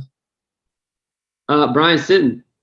Yeah. Brian's, After the WAL event in August, they gave me Brian's number. I was there within a couple days after that. I think it was August 4th. After that event, second time I got on the table, and Brian, he brings in everybody. So anybody can come to this house and he'll, take all the time in the world to show you everything. So that was a guy that I started going to consistently. He's got quite the setup too. Oh yeah. Yeah. He's awesome, man. He's awesome. And like I said, anybody can come, he'll take all the time in the world to show you. Oh yeah. So, Really cool good guy. dude, right? We liked having him at the Kima tournament. yeah, he's awesome. JD, let's see. JD's got a question. Let's see. If you challenge up 2 ranks, you move up 2. If you beat someone in a tournament further up the list, do you take their spot? No. Tournament wins do not count towards rankings. Only challenge matches. Now, we have made a couple exceptions to kind of give guys some avenue that almost removes the variable out of it and allows the pullers to decide. So there's 2 exceptions to tournament wins. One would be the obvious only 2 people in a class, which becomes its best 2 out of 3 anyway. If that were to happen, those 2 people can agree, even though there hasn't been an official challenge, that they want to make it for rankings, and boom, we can do that. Because it is basically a suit, like it's basically a super match anyway. And they're both starting from ground zero, right? Exactly. Yeah. Now the other exception is, and I kind of brainstormed through some alcohol on this one, but was my thing was if all right, we're super heavyweights, me and you, Todd, and we go through the tournament and we're both feeling good and we're in the finals now, me and you. You feel good, I feel good, we feel good about it, and we want to make it a challenge, a rankings match. In the finals, as the last 2, we can choose to do that if we want. Now, if you want to do that, and I don't want to because it's a tournament setting, I don't have to accept, and there's no foul for that. But it just gives that little bit. If 2 guys get down to the end and they're feeling good and they want to put their rank up for it, boom, you can do it. And that might be something we start asking or incorporating in the finals. If we start seeing that, the refs can say, okay, hey, you're here on the list in this spot. You're here on the list in this spot. If y'all feel up for it, we can turn this last one into not only a first and second for the tournament, but we can turn it into a rankings match. Yep. Give them the option right there, and then boom. But yeah. I think it'll be a while before I see you in the finals, though. So. Well, I'm still planning on pulling the supers, but I'm down in the 242s right now. So. Yeah, I need to lose about 100 pounds. I'm working up to 242, so I'll see you soon. Tracking 150. Hey, I can give you some tips on gains. So Kalen, this is a mission for you for this. Listen, for this next coming year, right? Yeah. You need to challenge somebody in every weight class, right? Because you can be in multiple weight classes, right? Yeah. Let's see how high you can get up each weight class.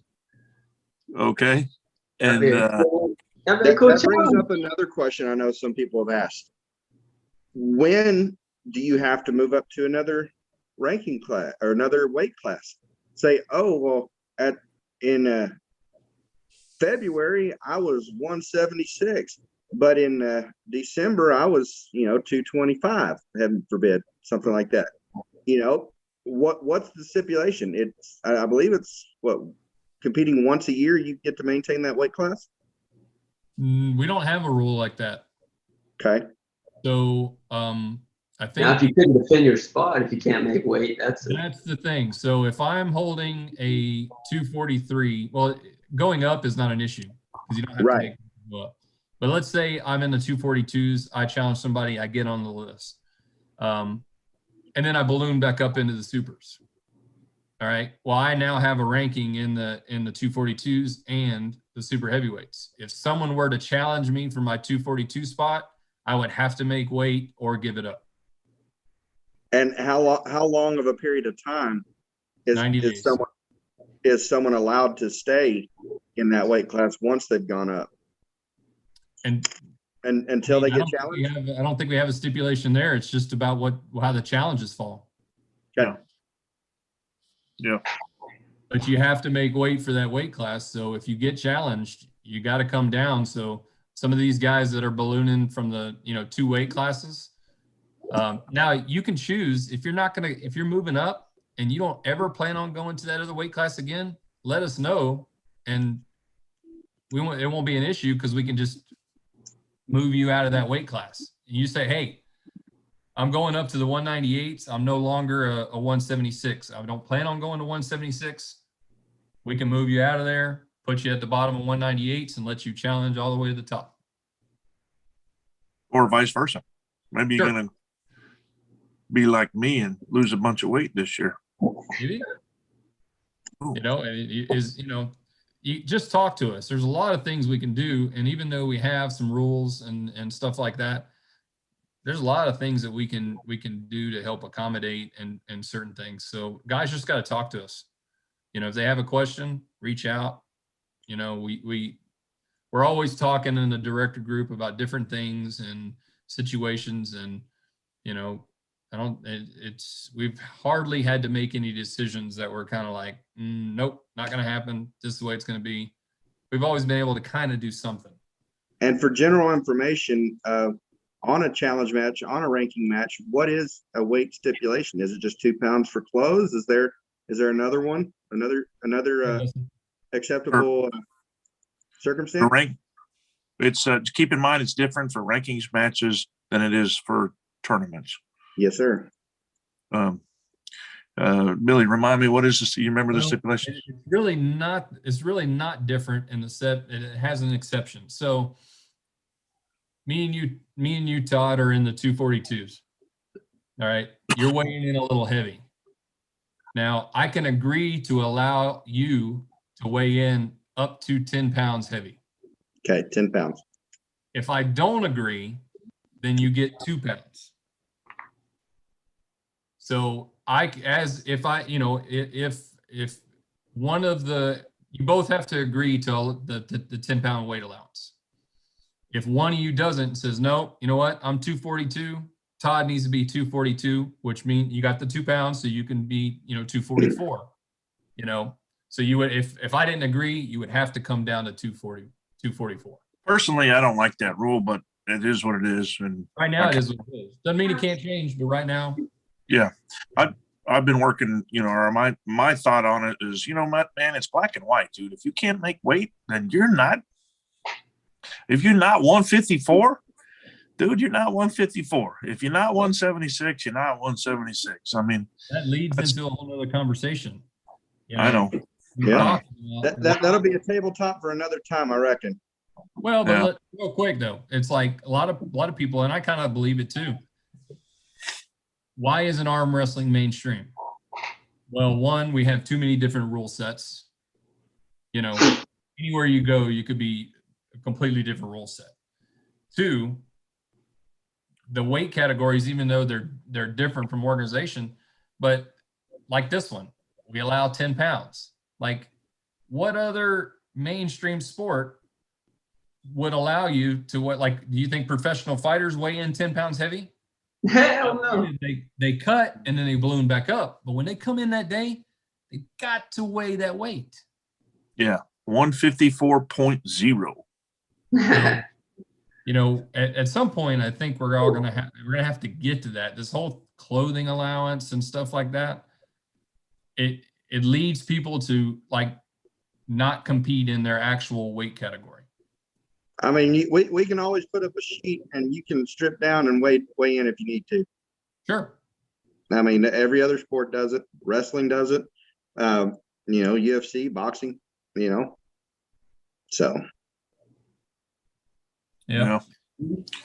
What do you guys think about Gary's whole no strap movement? Well, he's changing his he's going a little bit back and forth now. Uh-oh.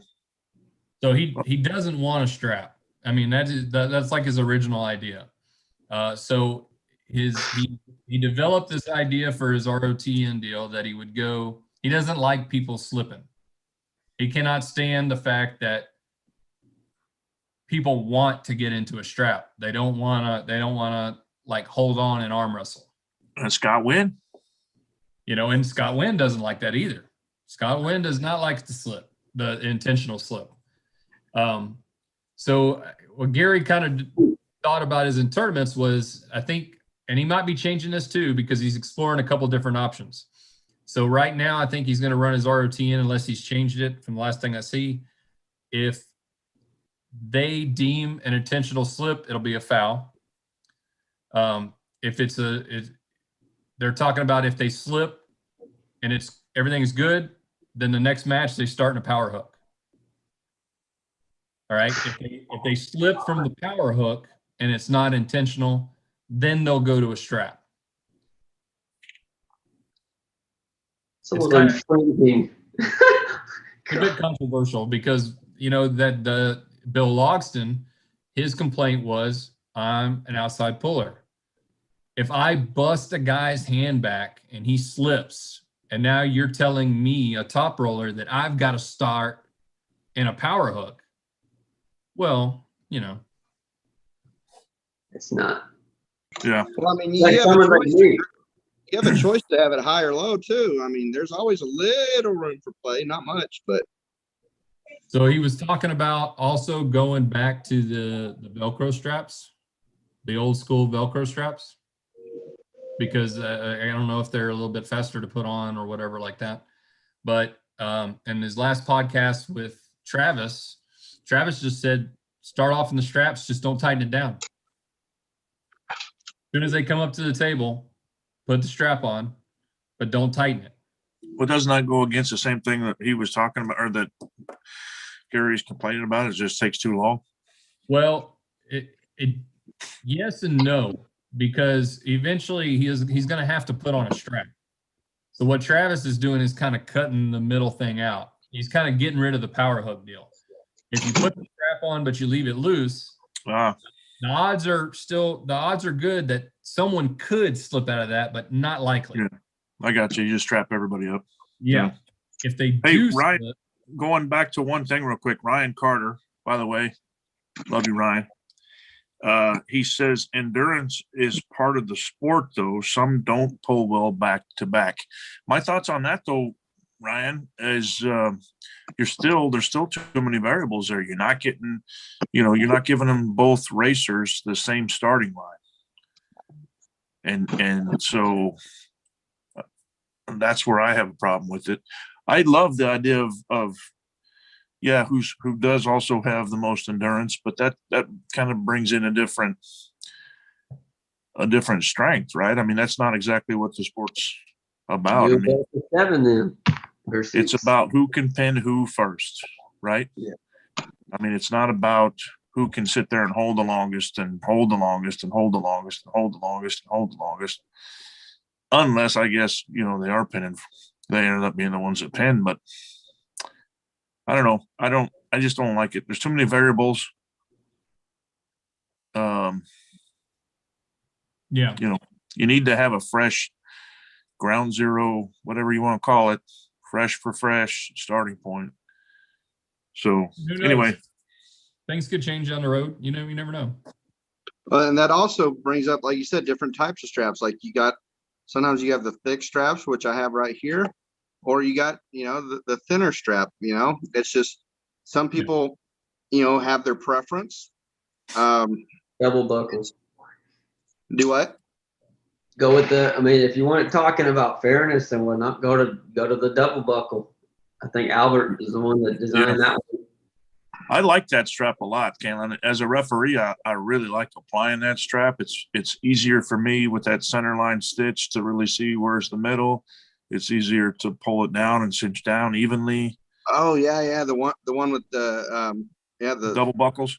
Yeah. There's no whining about who gets it or who not. You both got it, and you both see what's wrong. I think there was some talk about, at one time about WAL taking on that strap and using it, but I don't know where that went. I haven't heard. I've also heard some pullers complain about it, saying they don't like it. Trying to get certain people to change ideas in the sport sometimes a little tough. But speaking of Ryan Carter, huge match coming up. Huge.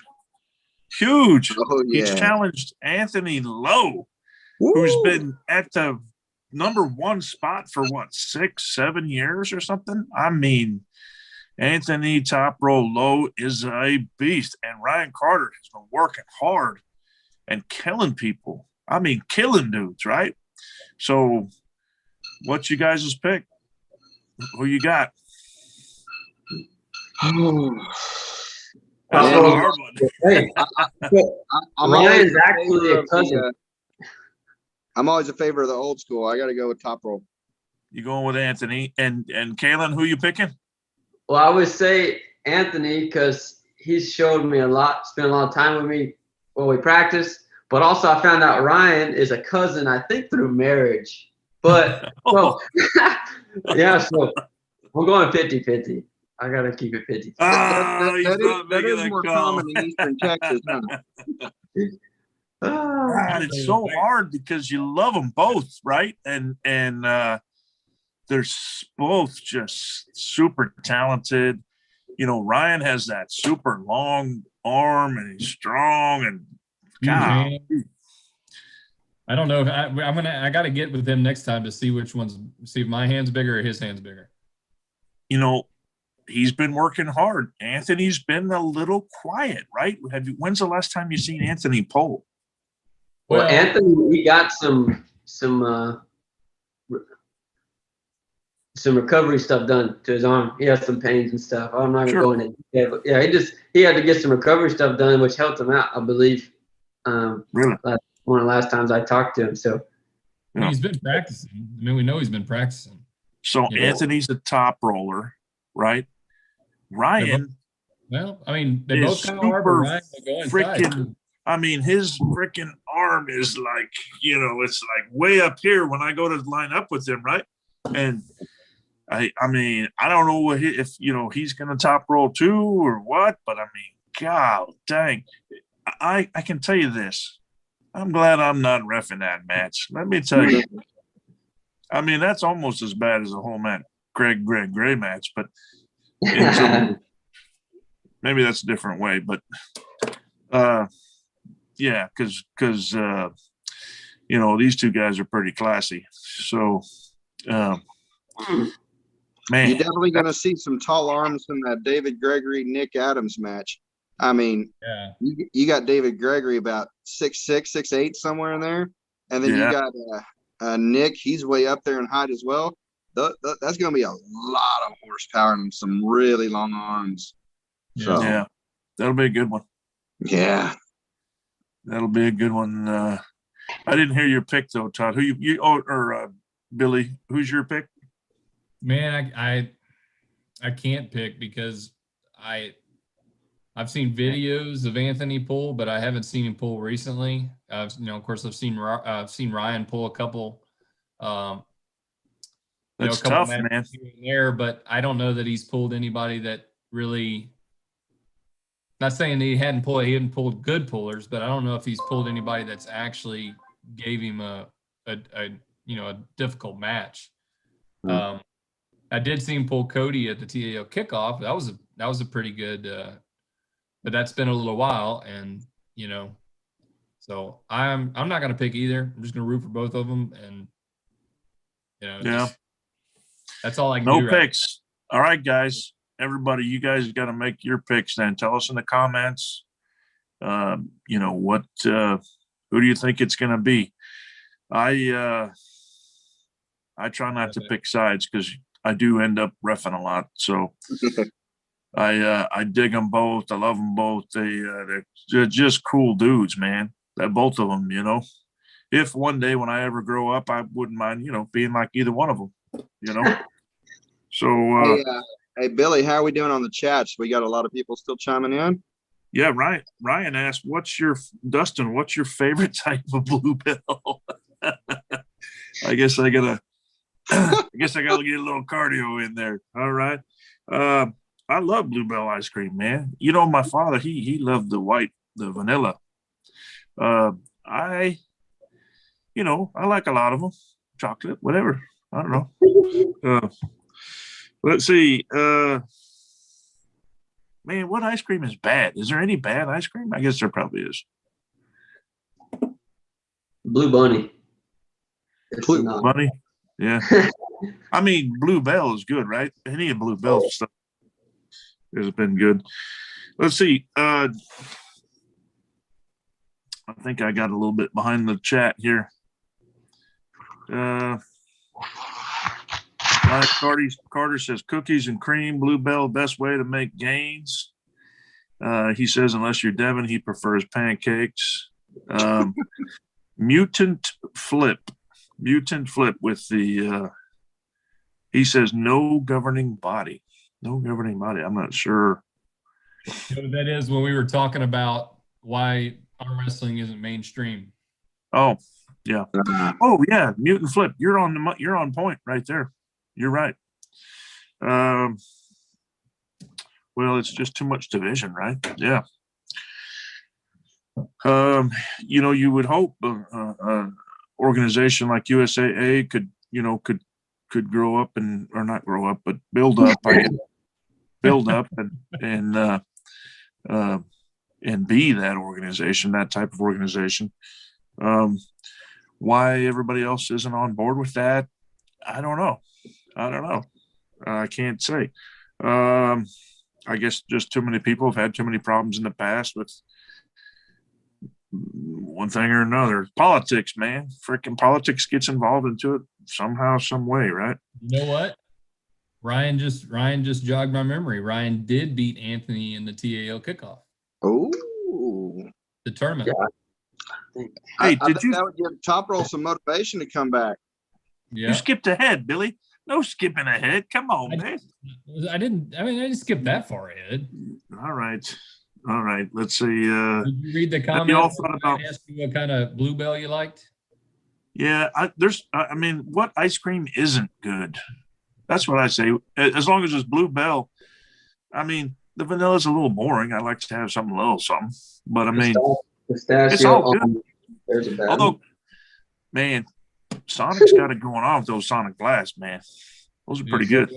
I just thought I saw something about pancakes in here. Yeah, he was. Hey, I tell you what, here's a little shout out. They're not sponsors. I wish they would be, but I was in the store the other day, HEB, and if you eat any kind of like oatmeal or anything like that in the morning, there's a brand, it's called Kodiak Cakes. All right. They got oatmeal, they got cookies. Well, what it is like protein oatmeal. They have protein pancakes, and they have these little cups. And Billy, yeah. stop it with the oatmeal. No. I'm telling you, it's cool. Billy, This is little do I look like I eat oatmeal, Billy? Dude, Come on, Billy. You might do good by eating some of this. Come on, They got these Billy. little cups. You I add a need little some- milk or water, listen, stir it up, stick it in the microwave. It turns into a flapjack, I need me some Jimmy Dean. and it's like 12 grams of protein. I need some Jimmy Dean. Okay. Give me a couple of eggs and I'm happy. That's all I need. So Okay. you need some of these Kodiak cakes in your life. I'm telling you, man. Hey, just go to Buc-ee's and get some breakfast. All right, they got some good brisket burritos. Oh yeah, man. Yeah, bro. Hey, I'll Bucket tell you goes- what, those are two people we need to reach out to. We need to reach out to Bluebell. We need to reach out to Buc-ee's and get some sponsorship. Didn't Hey, we man, look into Buc-ee's something? Or didn't we talk about trying to look into Buc-ee's? Yeah, well, you did. Yeah, you did. Hey, do an event in a Buc-ee's parking lot. There you go. Plenty of room. They'll sell anything out front. We just need to put a few tables out there. I mean, shoot. Yeah, see, Ryan knows what I'm talking about. Ryan knows Kodiak cakes. He approves. Yeah. Yeah. No, Ben and All right, Jerry what else sucks. we got? What else we got? Yeah, what Ben else and we got? Jerry sucks. Whoever. Right. So hey, Yeah, along with we're talking about challenge matches. So we've got a ton. I've got to get my list out because we've got I think we're like a 6 or 7 right now lined up for June. You know, I got to get my list out because I'm glad you got a list because I can't keep track anymore. it's hard, man. It's like all of a sudden these guys come out of the woodworks and want to do all these challenges, and That's awesome. no, it is. Well, so I heard Kalen Gilstrap's going to challenge somebody from each weight class. Livingston Bot 176 left hand. No, Who? right out of the gate. Boom. I knew I loved our new 154 champ. So we do have coming up this weekend, along with Anthony and Top Rolls match. We do have Nick Adams and Joshua Bailey. Yeah. Yeah. Now I think they might be changing something up down there for that tournament. I heard a little bit about a 4-way challenge match going on out there. So I don't know if they're going to separate the rankings match or not. Well, Josh isn't in the 4-way, so Nick's gonna have a challenge match, and he's gonna have a 4-way super match. Man, Nick can't catch a break either. No, no. He's So getting all he wants. That's coming up this weekend. The rest of the Hey, that's good for him. He make that money, right? yeah. Isn't he making money or what? I don't know. There's till a he few gets to love $100, I think, on the match on the 4-way, 400 maybe. Yeah. Yeah. He's Nick got to make Adams. all that money to save it up for the Lubbock tournament when it's going to come over this way. Well, that's the thing. I mean, it's going to take him a month to heal up from this one. I love my boy Ruben. Ruben is a newer, puller, strong as all get out, man. But he's got he needs to get some time on the table with his team, and when he gets it, he's going to be forced to be reckoned with. But yeah, I think Nick Adams gonna take the table there. Nick's a good buddy up here. Yeah. Yeah. No, I mean, that's, Ruben, really good young puller. I mean, like Dustin said, when he gets some of that technical side down to match some of that just raw strength, it's going to be something to watch out for. Now, who else we got for June? June. Is what about Ian and Joseph McGrath? Ian. I don't know that they've set a date yet. Okay. Yeah, I don't know that they've set a date yet. I'd have to go back and look at my challenge stat sheets and see. I want to say I'm pretty sure we have at least 5 rankings matches probably lined up right now for June. Ian, man, I love him, but he didn't look too good at what did he pull at Narligar? He didn't look too good over there. Was it Narligar or was it? He pulled both. He pulled Garland and he was Garland. at Narligar. Yeah. I can't remember. I'm not sure if he's not healthy. I don't know if he's 100%. Something's not, doesn't seem right because he's usually freaking dominant, man. He usually kills. Ian? He's a hell of a puller. Yeah. So I don't know if something's going on there. The ninja.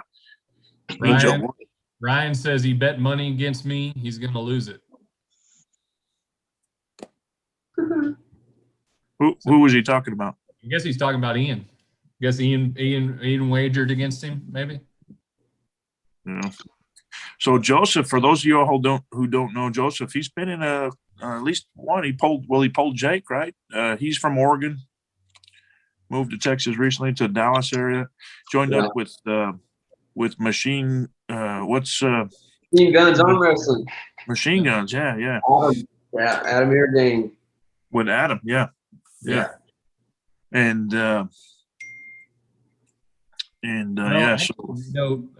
Joseph has a challenge match up in New York, Deer Park. I just made a flyer for Paul Italia. They're having a big barbecue arm wrestling practice up in Deer Park, New York on June the 2nd.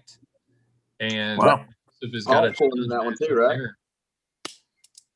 You know, so he's another one that's kind of getting at. Kalen's flying the coop, going somewhere else to arm wrestle. Joseph's going somewhere else to arm wrestle.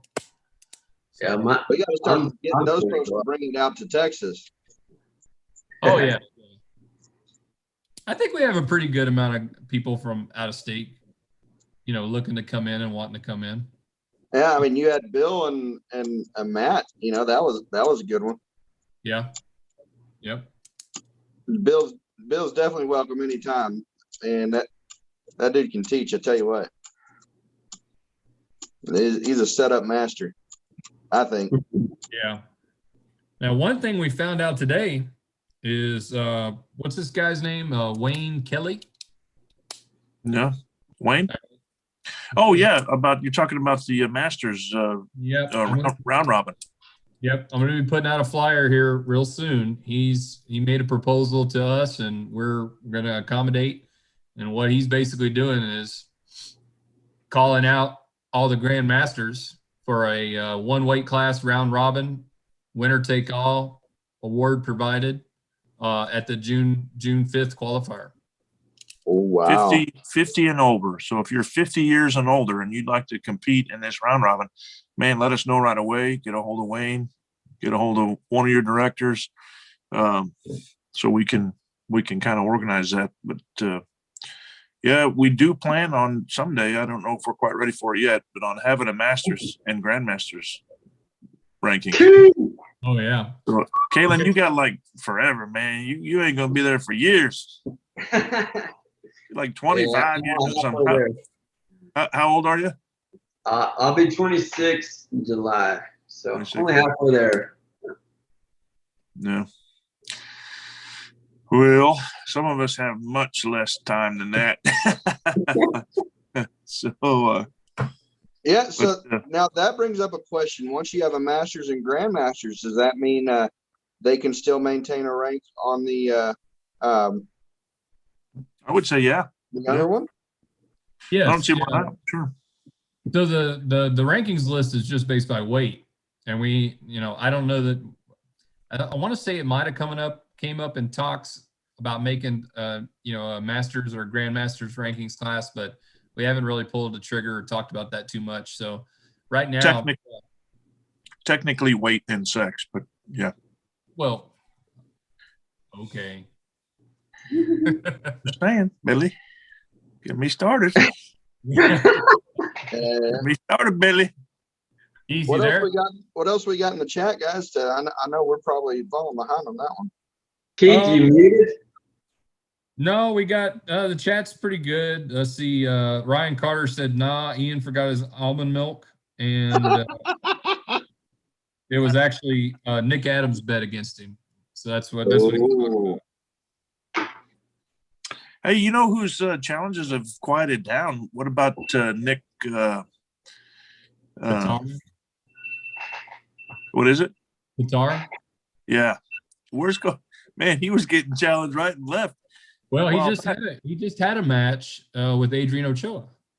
Oh, did he? Yeah. How'd that go? It wasn't they didn't do a call out on our rankings or inform us of it, but they did a super match and Adrian beat him. Okay. All right. Adrian pulling strong. Wow. Yeah. Keith, you there? I see JJ up. What's up, JJ? You're muted. Keith coming in. Can you hear me now? I hear you. What's up, guys? There he is. What's There he happening, is. fellas? Presidente. What's up, Presidente? I just wanted to chime in and say hi and tell y'all are doing a good job. We're trying here. We're trying. Yeah. What's up, How can- Kaylin? What's up, buddy? You doing all right? Yeah, man. I was all getting all excited. John was pepping me up, man, and then it just like, oh man. So Why? Because I showed up? Nah, nah. Hey, we'll catch Sam next time. Oh, Sam. Yeah, Yeah. I got you. Yeah. No, I tried, man. I really did. I tried everything I could to get him down. And for a minute, he was really excited about coming down, and it sounded like he was going to do it. But I guess I don't know what happened. He ended up texting me and saying, thanks for the opportunity, but I'm not going to make it this time. So, but it is what it is, man. That doesn't mean that we can't, pursue something else for sure. Yeah. We got a little bit of time. Yeah, and I let Billy Boo know as well that because he was going to pull him right-handed, and you were going to pull him left-handed, and Billy Boo was kind of butthurt as well that Sam wasn't coming either. So yeah, I think both of you guys were excited about pulling Sam. Oh yeah, sorry I had to make mute, but yeah, I was getting there. Just yeah, it would have been cool, but next time. Yeah, it is. We'll get him down here. It just ain't gonna be in June. Yeah. October. Yeah, there you go. We'll work it out one way or another. We'll get him down here for sure. Yeah. We're I guess we're a couple weeks away from this East Qualifier on Lake Conroe. I'm getting excited, and I just got done. I was listening to y'all's conversation, and while I was going through all the trophies that I received today, so I got all the trophies today for the East Qualifier as well as the North Qualifier. So all the trophies for every qualifier are in, and Nice. I got them all separated and organized, and yeah, I'm looking forward to the East Qualifier. It's coming up pretty quick. Is When are that, you going to drop the picture of them? What they look like? is that They're the same as the Central. They're going to be the same throughout for every regional, and then at the state championships, we're going to have some really nice trophies for the state championship. that doesn't include the first place ones, right? No, all the trophies for every qualifier will be the same. They're all going to be generic, but like I said, the state championship, they're going to be really special for sure.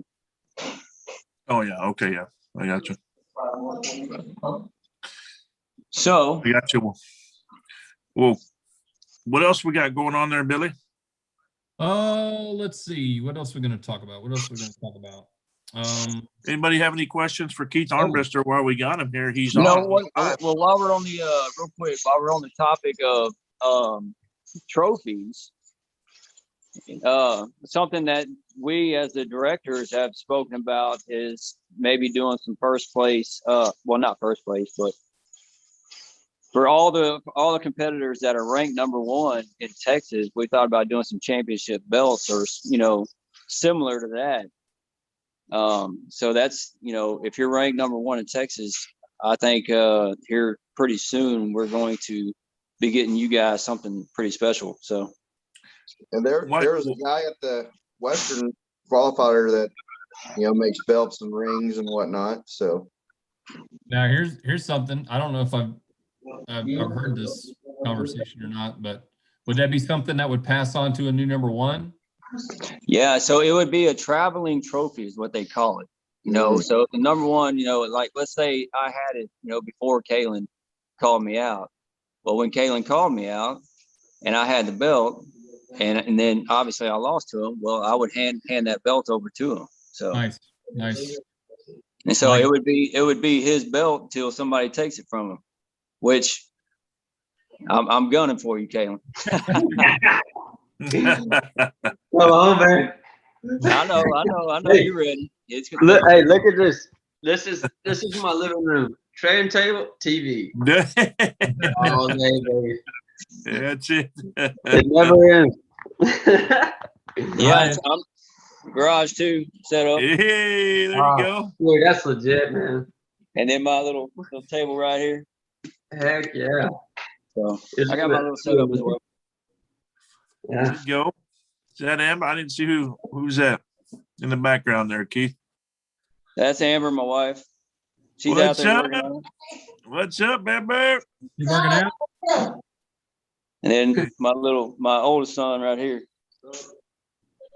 Amber, want to know how come you're not coming out to the ladies tournament? We got baseball that weekend.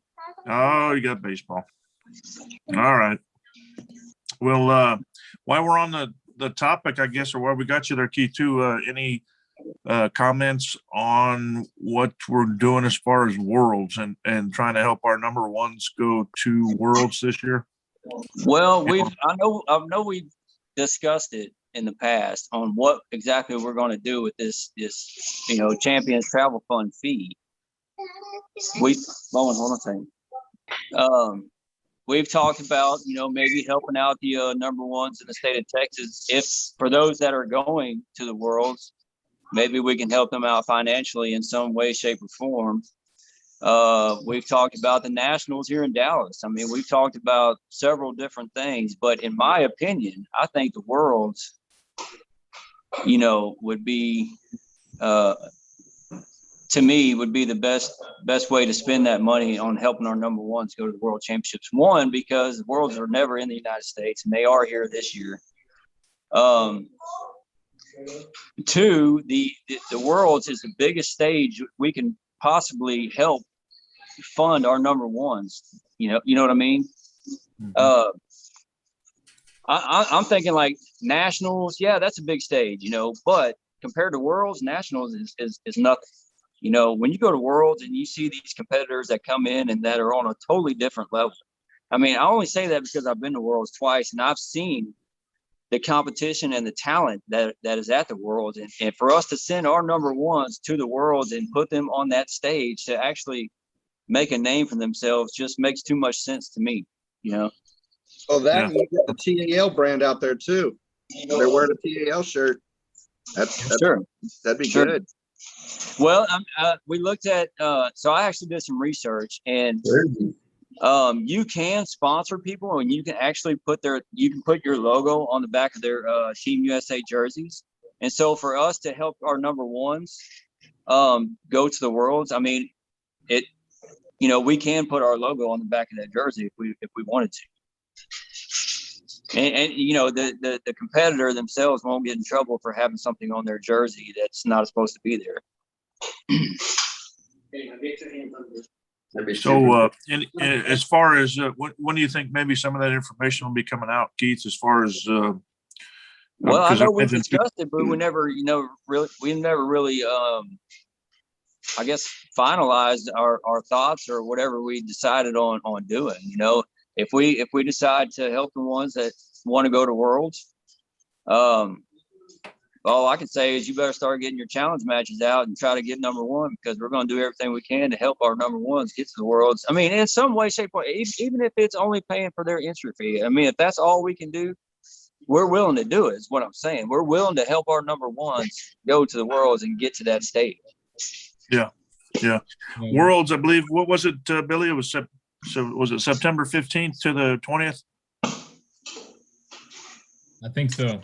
In Orlando, I believe that's what it is. So imagine it won't be too long here before we'll have to start getting some of those things out. So guys, I would recommend, if you think, you've got something coming, because keep in mind what the rule sets are. They have 90 days for setting up a match. So that's 3 months. Well, 3 months. Well, it's already the end of May.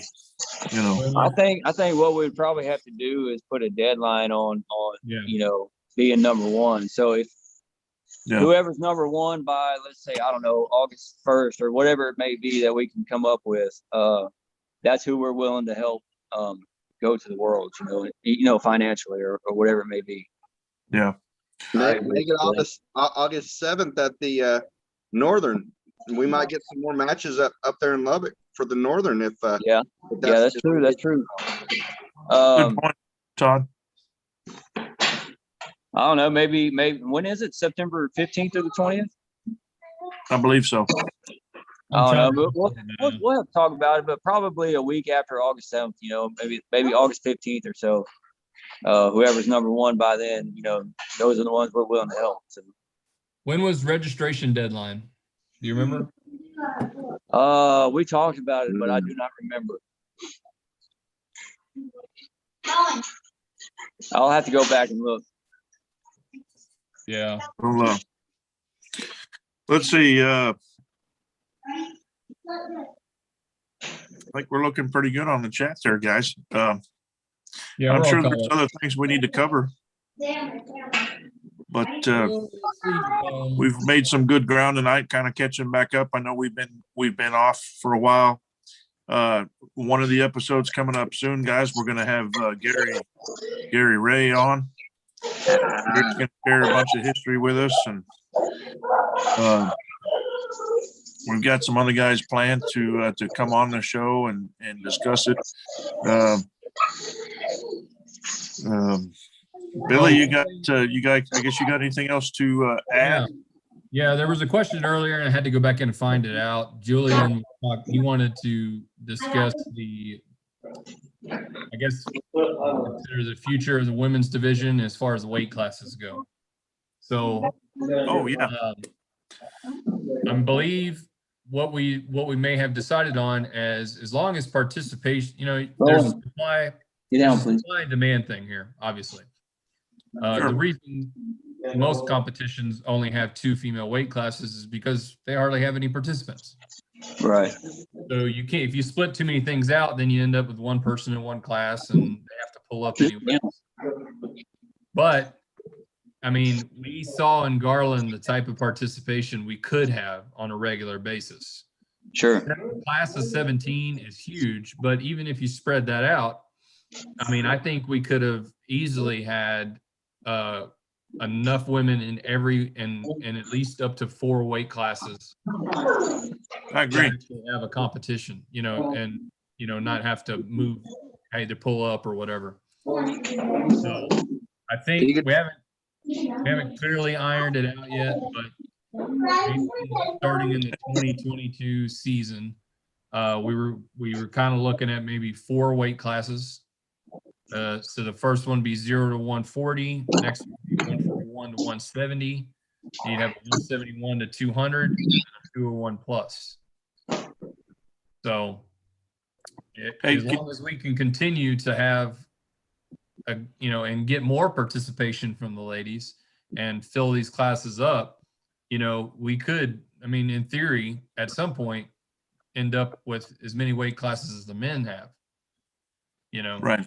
Yeah. So, I think you might want to lean some of them. You might want to lean a little more towards the petite side too, because I mean, if some of the girls are going to be, you know, maybe 100, 110 pounds soaking wet, you know. So I mean, that's and we something hadn't to seen think that about yet. So that's what I'm talking about. If we get to the point where we're having multiple small ladies join tournaments and they're having to pull women that are, you know, 40, 50 pounds heavier than them because that's the next weight class, then there would create a need for a smaller weight class. Right.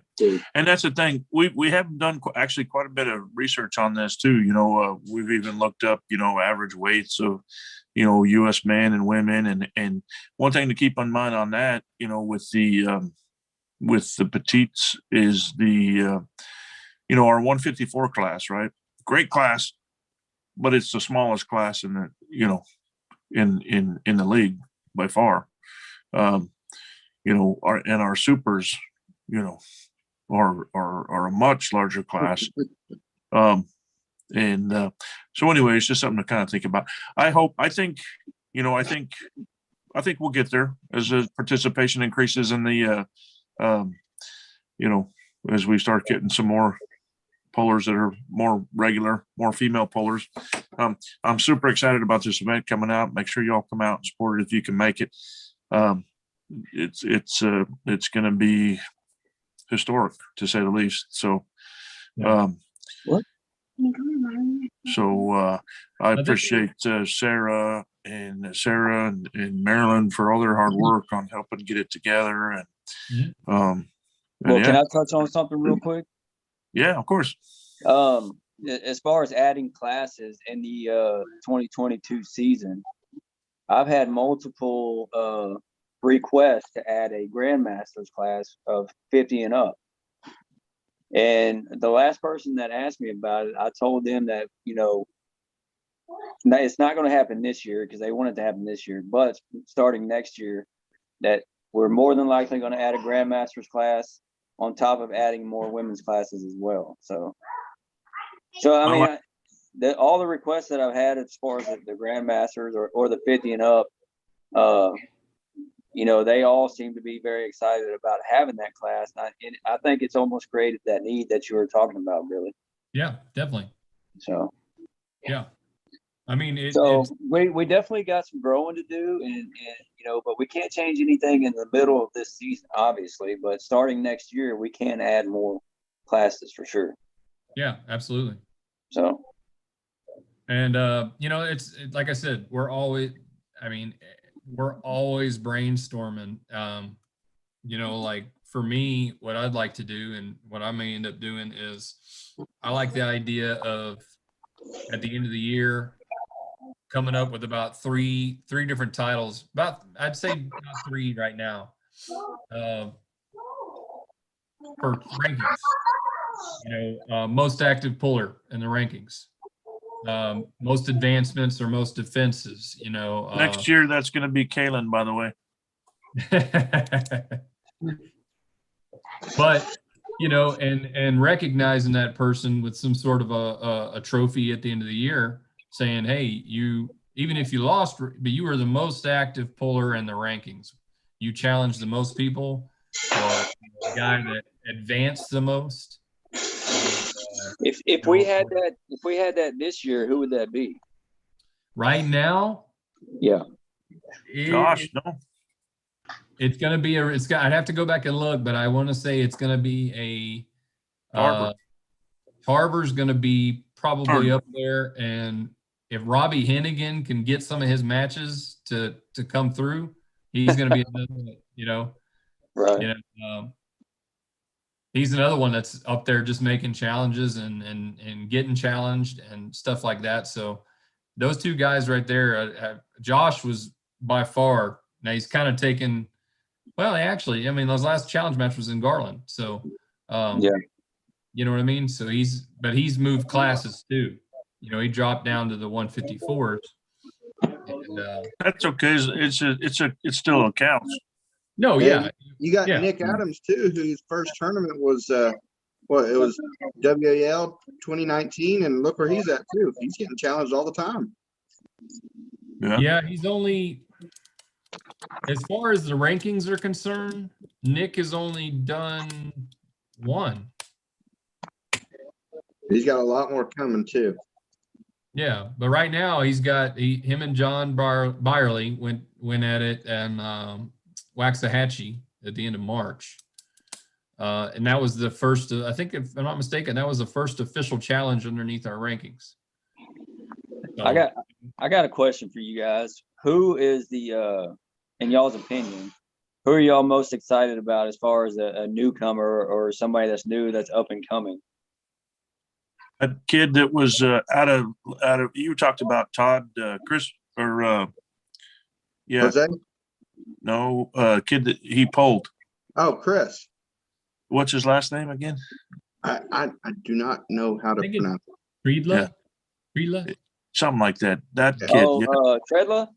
Yeah. Yeah. He's a Houston guy. Yep. He looked very impressive in Odessa. Yeah. And he's young as well. Yeah. He's got a lot. He's got a lot going for him for sure. But well, I guess in the grand scheme of things, there are a lot of young pullers in the state of Texas. Yeah. Jacob Laughlin.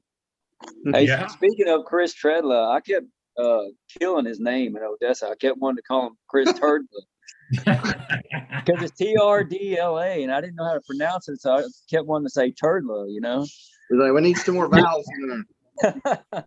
But anyways, Hold on. I'll have to address this one. All right, Ryan, I'll make you a promise. I'll drop to the 220s when you get that, and you take that first place, and I'll come challenge you. Ryan says nobody wants to challenge me. Johnny Chavez is another up and comer that I'm really looking forward to seeing where he's going. Yeah, definitely. He should not. I mean, I'm. Some people have told me that I don't need to mess around with amateurs. I mean, a couple people told me that. But that dude should not have been in amateurs. He is not an amateur anymore. That dude is. Johnny was in Garland, correct? Yes. Yeah, I remember him. Yeah, he was good. Yeah. He was good. Yeah, he was legit. Another guy that I'm kind of impressed with, and I'm excited about seeing, his advancement within the sport is a young guy, Joshua Watley. Yes. I've been very impressed with him, just simply due to the fact that he's only 17 years old. Yep. And he's very strong for his age. So yeah, I'm excited to see him grow. Too strong to pull the youth division. All right, Keith, I'll see you, Joshua Watley, and I'll raise you. Yeah, a Jacob Laughlin. Peyton Chansey. Boom. Oh, Peyton. Well, boom, shakalaka. I guess I didn't think about Peyton only because I've known him for so long. You know what I mean? And he's not so new to me, only because I've known him for so long. Peyton's what, 19? I guess he's an adult now. I don't know how old he is. I think he's 19. I think so. I think he's 19. But I've been around him for, I don't know, 3 or 4 years now. I've practiced with him. I've seen him pulling tournaments, so he's not so new to me per se. That young man right there. That young man right there. Oh, he's a beast for sure. Hey. Yep. Monster. Yeah, he's good. Oh, and he's a monster. And not only Peyton, but Tucker Keating as well. Tucker's a young man. Well, Tucker's a beast, dude. Tucker's a full-grown man right there. Well, let's put it this way: Peyton and Tucker are definitely following after their daddies. I mean, no question. Yeah. No question. James and Lindley are strong as hell. They're beasts, and you can definitely tell that Peyton and Tucker are their kids for sure. Yeah, absolutely. I like that whole bunch. All those guys, man. I enjoy the hell out of them. I like Lindley and Tucker and Chansey and all the boys. They're always together, always pulling together. They're just really cool group of people. Yeah, and one guy that hasn't had too many, I think he's only got one tournament under his belt, but Nathan Oliver coming in and out of Odessa. That boy is a big boy, and he his very first tournament he placed. So Are you talking about that? He was a bigger guy, but he was short. No. Oh no, now that guy, he's out of Midland. I know who you're talking about. He's a heavy equipment operator. He only comes out ever so often. We try to get him at the practices. I forget his name, but no, Did he have Nathan. glasses? No, Nathan Oliver. He's about 6'4". He's a bodybuilder, or he's a powerlifter. Sorry. No, I don't remember him. Yeah. So that was his first tournament. He hasn't pulled one since then. That was his first tournament, and he came in. He's been working with Ronnie a lot, and man, I tell you what, he's gonna go some places in the supers. Nice. Well, I hope so. I hope all these guys, are advancing. I'm just a fan of arm wrestling as it is, but I like seeing these new guys coming in and seeing them, advancing their careers and all that kind of stuff. It's cool to watch. No such thing as an arm wrestling fan. I'm kidding. Yeah. It's cool to watch, man. In the short time that I've been around, I mean, I've seen growth by multiple pullers. Sure. And it's really cool to sit there and watch these guys. You see them one day and a couple of months later they come back and it's like they're a totally different person, totally different puller. I could say this, experience with Jason Tarver. Oh, gosh. Whew. Well, I mean, Kaylin, you don't know, but Jason's been pulling for 5 or 6 years or whatever it is. And I remember when he first started, him and I used to be able to beat that guy, you know what I mean? And and then it got to the point to where we had really good battles. And then now it's like I can't even touch that dude, you know what I mean? And just to see him, but when he in his defense, when he started, he was only about 150 pounds. He was a little small guy, and he was strong. Don't get me wrong, but he wasn't arm wrestling strong, because I think when he was in high school and went to college, he was in powerlifting, so he was always strong. But there's a difference between strong with the weights and then arm wrestling strong.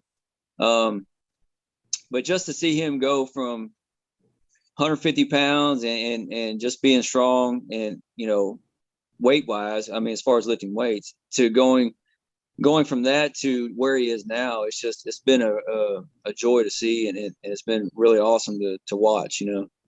Yeah. Well, and the cool thing too, it's not just him. Well, I mean, I was just using him as an example, but yeah, there's tons of guys. I'm saying, look at his little brother. Oh yeah, Josh too. Yeah, for sure. Yeah. And they got another brother, Jacob, and he's a strong guy as well. But his arm wrestling is just not his thing. But I guarantee you, if he got into it the way that Jason and Josh are, he would be just as good. Yeah. And their dad, he'd probably be one of the ones that pulled the Grandmasters when we install that class next year. But, yeah, we talked about him earlier in the show. Okay, I didn't hear about it. Well, I didn't hear it. Their dad is a very strong guy as well. That whole family has just got good genes, I guess you could say. Yeah, and good maker of trophies. That's what we were talking about. Oh yeah, they did a good job on them trophies. Yeah. Kaylin, you got one. Oh, the oil field power deal? Yeah. Yeah. This is pretty cool. Yep. Yeah, they did a good job on those for sure. Yeah. Well, cool guys. All right, we've been cranking. Is there anything else pending that's something we need to hit, Keith or Billy or Kaylin or Todd? No, man.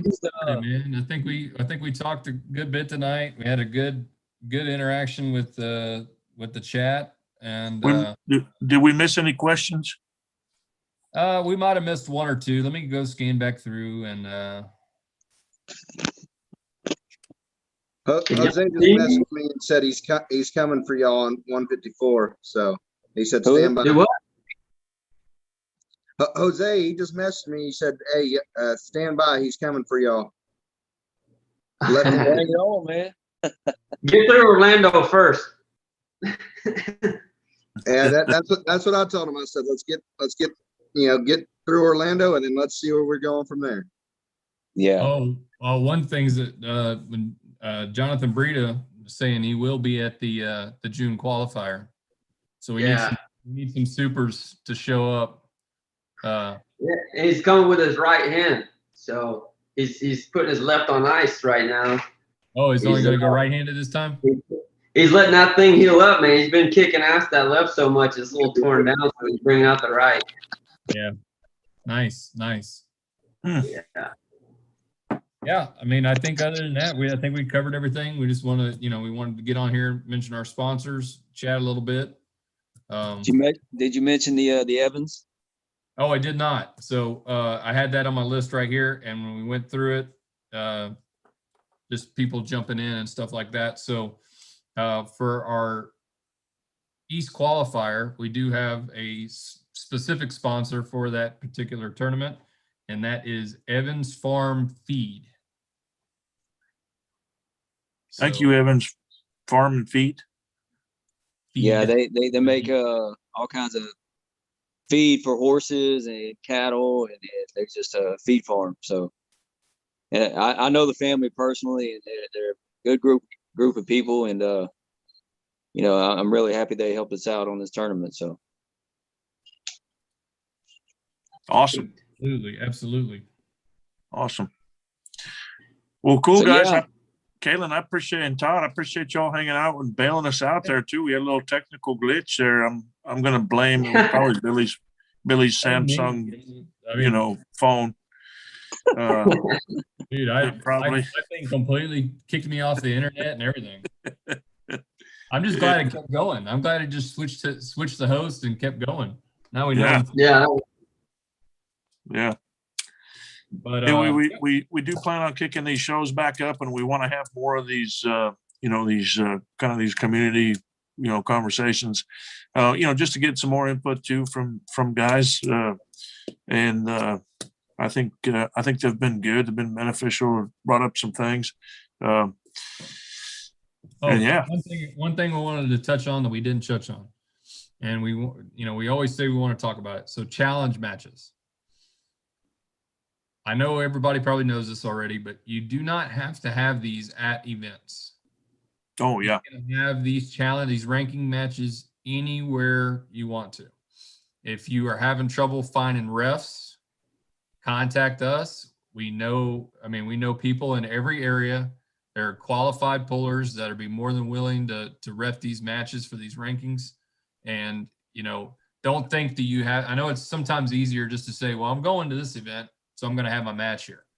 But, if there's a gap between matches, you don't have to wait that long. If you're in Houston, we know plenty of people in Houston. Ryan Carter has refed multiple matches for us already, and there's been no issues there. We got people in San Antonio.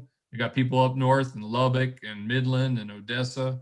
We got people out in West Texas. We got people out in East Texas, And we got people down south. And while we're on that topic too, Corpus, Yeah, and Billy, while we're on that topic too, we're not saying you have to have them at home or at practice or whatever. We'd love to have you have them at our events. No, that's not what I'm saying. We would love to have them in our tournament, but that's not the only place you can have them. Right. We will, we'll never say no to an event.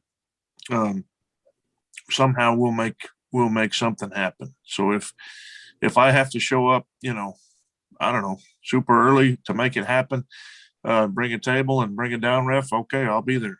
So let us know, get with your director. If you want to do a challenge match, make it happen.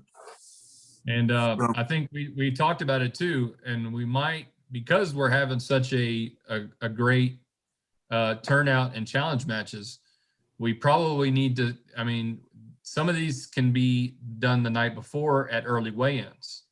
Right. So we'll be reaching out to guys that are scheduling for these tournaments. If they happen to want to do their match the day before at the early weigh-in, we'll be able to accommodate that and then come back the next day and pull the tournament. So we'll be looking to kind of split it up, and then it does good for us too. Generally our early weigh-ins are at the venues already. So that puts on a little show at the venue prior to the day, the day before. And so it works a little bit on multiple angles there. Yeah. So be prepared if we have multiple rankings matches scheduled, we may have to move yours, to the day before, to accommodate it. But we'll do our best. We'll do our best to help you all out. And if it's just, it doesn't have to happen at one of our events. It can, it can happen in your garage, as long as you've got, somebody who can ref it for you and video it for you, then you guys can make these things happen. Just, put it on the rankings page, send your champion fee donation to Keith on Venmo or via other means. Hey, did you see that question for Keith? Jose Garcia? Oh, yeah. So there are a couple more. We got Jose Garcia says, how's Keith's left feeling? I don't know if is that a jab? Is that a low blow? I don't know. Is that an honest question? Jose's left is really good right now. I'll just say that. Now, I'll tell you this. My 320-pound self put a inner tube tire around me instead of just a band, and he was pulling through that with me left-handed. Nice. Yeah, one thing Todd told us, Keith, is that Jose's is his wife, right? April is his wife. Yeah, She's it is his wife. I didn't want to call it girlfriend. I wanted, yeah, but she is an actually. He says she actually pulls too. yeah, we've been trying to get her right now. You know, she's pregnant, so she's focusing on that. But she's looking forward to doing some damage too, and I believe she's going to be a force to reckon with. Nice. Nice. The more Love it. women we could add, the better. The more women we could add, the better. Well, to answer Jose's question, my left feels good. I'm ready to rib if he's wanting to do something. So Didn't he already say something? Didn't he talk to you a little bit about maybe Lubbock? Yeah, we got Orlando. If Orlando can make it, and then but if not, he's ready for anyone. Yeah. all right. Well, he Yeah. did ask me what my plans were on the 7th, but I told him I was going to be up there, but that's about the extent of the conversation. Oh, okay. All right. So Maybe he's feeling around. I think a lot of these guys do that. They kind of ask, poking and prodding who's going to be in the area at the time. Sure. And, I know Iron Will out of Corpus Christi Arms he's been trying to get a match in the 154s. But, Texas is big state, man. It's hard for guys to kind of meet up sometimes. sure. Yeah. Let's see. What else we got? Well, I mean, I'm always open to pool, man, if anybody wants to pool me. But the thing is I mean, I can't challenge down. I mean, they have to challenge up, Sure. Yeah, absolutely. Michael Thompson says, looking forward to Willis. So Hey, 1 second. Hold on 1 second. Keith, you got that 176ers? I've actually thought about that. And there's one guy that's come to my mind in that 176-pound class. And Who is it? I don't know if I want to say it. Who is it? Come on. Leave us hanging like that. Let's just say this. I've thought about calling this guy out, but I haven't done it yet because I don't know if he would. I just don't know if he'd be interested, to be honest. Well, was he doing really good at the Western? Let's just say him and Popeye butted heads a couple times. Oh shoot! He's already got a challenge match. You're talking about which arm? Left or right, it don't matter. You know what I'm talking about, Kalen? I don't know who you're talking about. Who are you talking about? I'm talking about Jeff Tyndall. Yeah. Hey, I'll tell you what. I mean, at Waxahachie, Jacob Laughlin had a pretty good showing against Jeff on his left. I tell you, the 176 I was impressed with was Dominic. Oh yeah, that man was on fire in Odessa. Yeah, I think he took right hand 176, and then Jacob took left. If I'm not mistaken. Dominic was from New Mexico, correct? I don't know. You know what? I think you might be right. You might be right.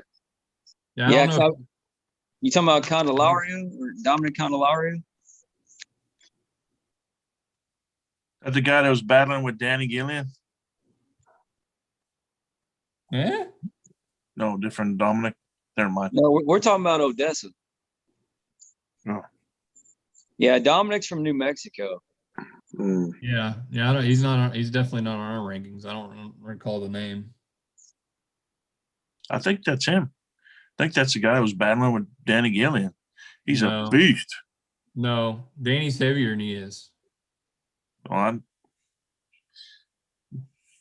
Dominic pulled in the 154s and beat Orlando for the left hand number 1 in Odessa. But he took right hand 176 too. He probably did. I know he pulled both classes, but I think he took first left and right in the 54s. Yep. But I do remember he beat Orlando in the finals in one of them, because I was trying to build up Orlando being the hometown guy. Yeah. And Dominic beat him. Yeah, yeah, he pulled the 154s and the 176s, and I think I'm pretty sure he won the right hand 176, and like I said, Jacob Laughlin took left hand 176. Wouldn't surprise me, I was gonna say, man, there must not have been anybody in that class. No, I'm just kidding. Jacob's doing good, man. I'm proud of Jacob. You know, one of the newcomers we were talking about earlier, Jacob's one of them. Yep. You know, they say the fruit doesn't fall too far from the tree. You know what I say? Isn't he beating you, Dustin? Man, I was why would you go say, say something like that, Todd? Listen. I was gonna say he must have got his athletic ability from his mom. Yeah. Yeah. Listen. All right. So Jacob's had my left for several months. Well, shoot, it's probably been a year. He's had my left number for a while, but nobody cares about lefties. I keep telling you all this. Nobody cares about the left. Okay? Well, me and I told Caitlin you care. this the other day. Left hand is coming up. Left arms matter. Sorry, Kaylin. Just kidding. I'm just kidding. Come I'm just on. kidding. I was gonna say, me and Caitlin care. Look at my little white noodle. I mean, come on. It's a running joke. It's a running joke. It's a running joke Billy and I have. Okay. Oh, y'all lefties always get your panties in a wad. Come on. Listen. Right hand. Jacob still got some work to do. Okay. But he's getting that. Hey, speaking of rights, Dustin, how's yours? Is it feeling better? Dude, I'm actually feeling pretty good right now. I haven't been trained too crazy, but as far as that injury I had, it's not bad. So I've been a little bit nervous. I don't want to go cranking on it and then have it fire back up. But it is what it is. You know, there's some days you go pull and, old things kind of flare up and you just have to fight through them, Can y'all see my screen? Yeah. Who's the curly-headed guy? That's that Chris dude, man. That's Chris. Okay. That's Chris. That's what y'all talking about? Oh yeah, that's Turner. Chris. That young dude, he's coming up. Yeah. You say 17? Oh, I don't know how old he I don't is. know. Oh, someone else. I was just curious. Hey, I he haven't was ever MVP. watched- Joshua MVP. Watley is 17. Yeah, that's right. That kid Chris was MVP for me of the amateurs at the Odessa event. Well, I'm a roll, fellas. Y'all have good nights, and it's good talking to everybody. Thanks for jumping on, Keith. We appreciate it, man. We'll have you again. All right, man. We'll do it again soon. All right, take care. Bye, Kaylin. Take care, See you, bud. bud. All right, brother. All right, guys. Well, we've been going for quite a bit, so Yeah. I don't know about you, but I think it's time we got to kill this thing. Yeah, man. Go Hey, get Dustin, some. when you said Gary Ray's coming on? Well, we gotta We're still set it up. trying to schedule that. We've had a couple of, but we're getting it. That'll We'll be a get great conversation there. Yeah, we'll probably do multiple interviews with him. He's got a lot of material to share with the Texas Arm Wrestling Hall of Fame. For those of you who haven't got on there yet, we haven't really kicked it off 100%. It's in the works. Mark Pettis out of El Paso there's helping with that project. Who else was it, Billy? I forget.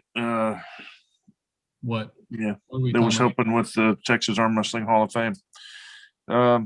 Yeah, Mark's kind of taking the lead on that. And Yeah. so, but there will be a page. We plan on getting a bunch of, old photos and pictures and just kind of laying down a little bit of history and documentation. But yeah, that'll be in the works. So keep your eyes open for that. And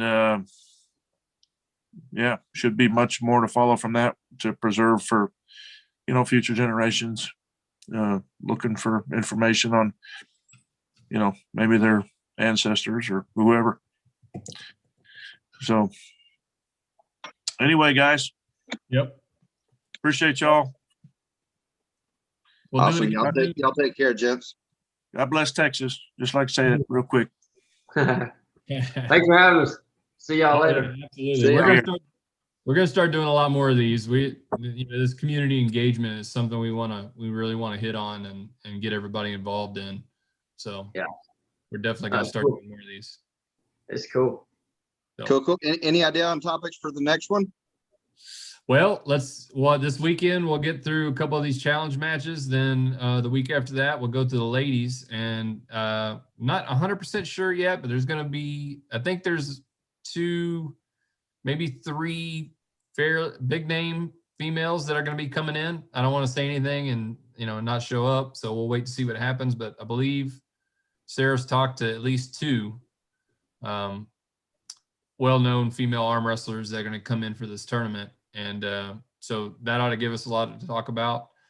And then I suspect these challenges will continue to keep going, and we'll be able to talk about that stuff. And then, moving on, like I said, we're always working in TAL to expand different ideas. So when guys have an idea, something that maybe they like to see, run it by us. I mean, even if we shoot it down, we'll be willing to hear it, or at least give you a reason why we've thought about that and already talked about it and we decided not to do it.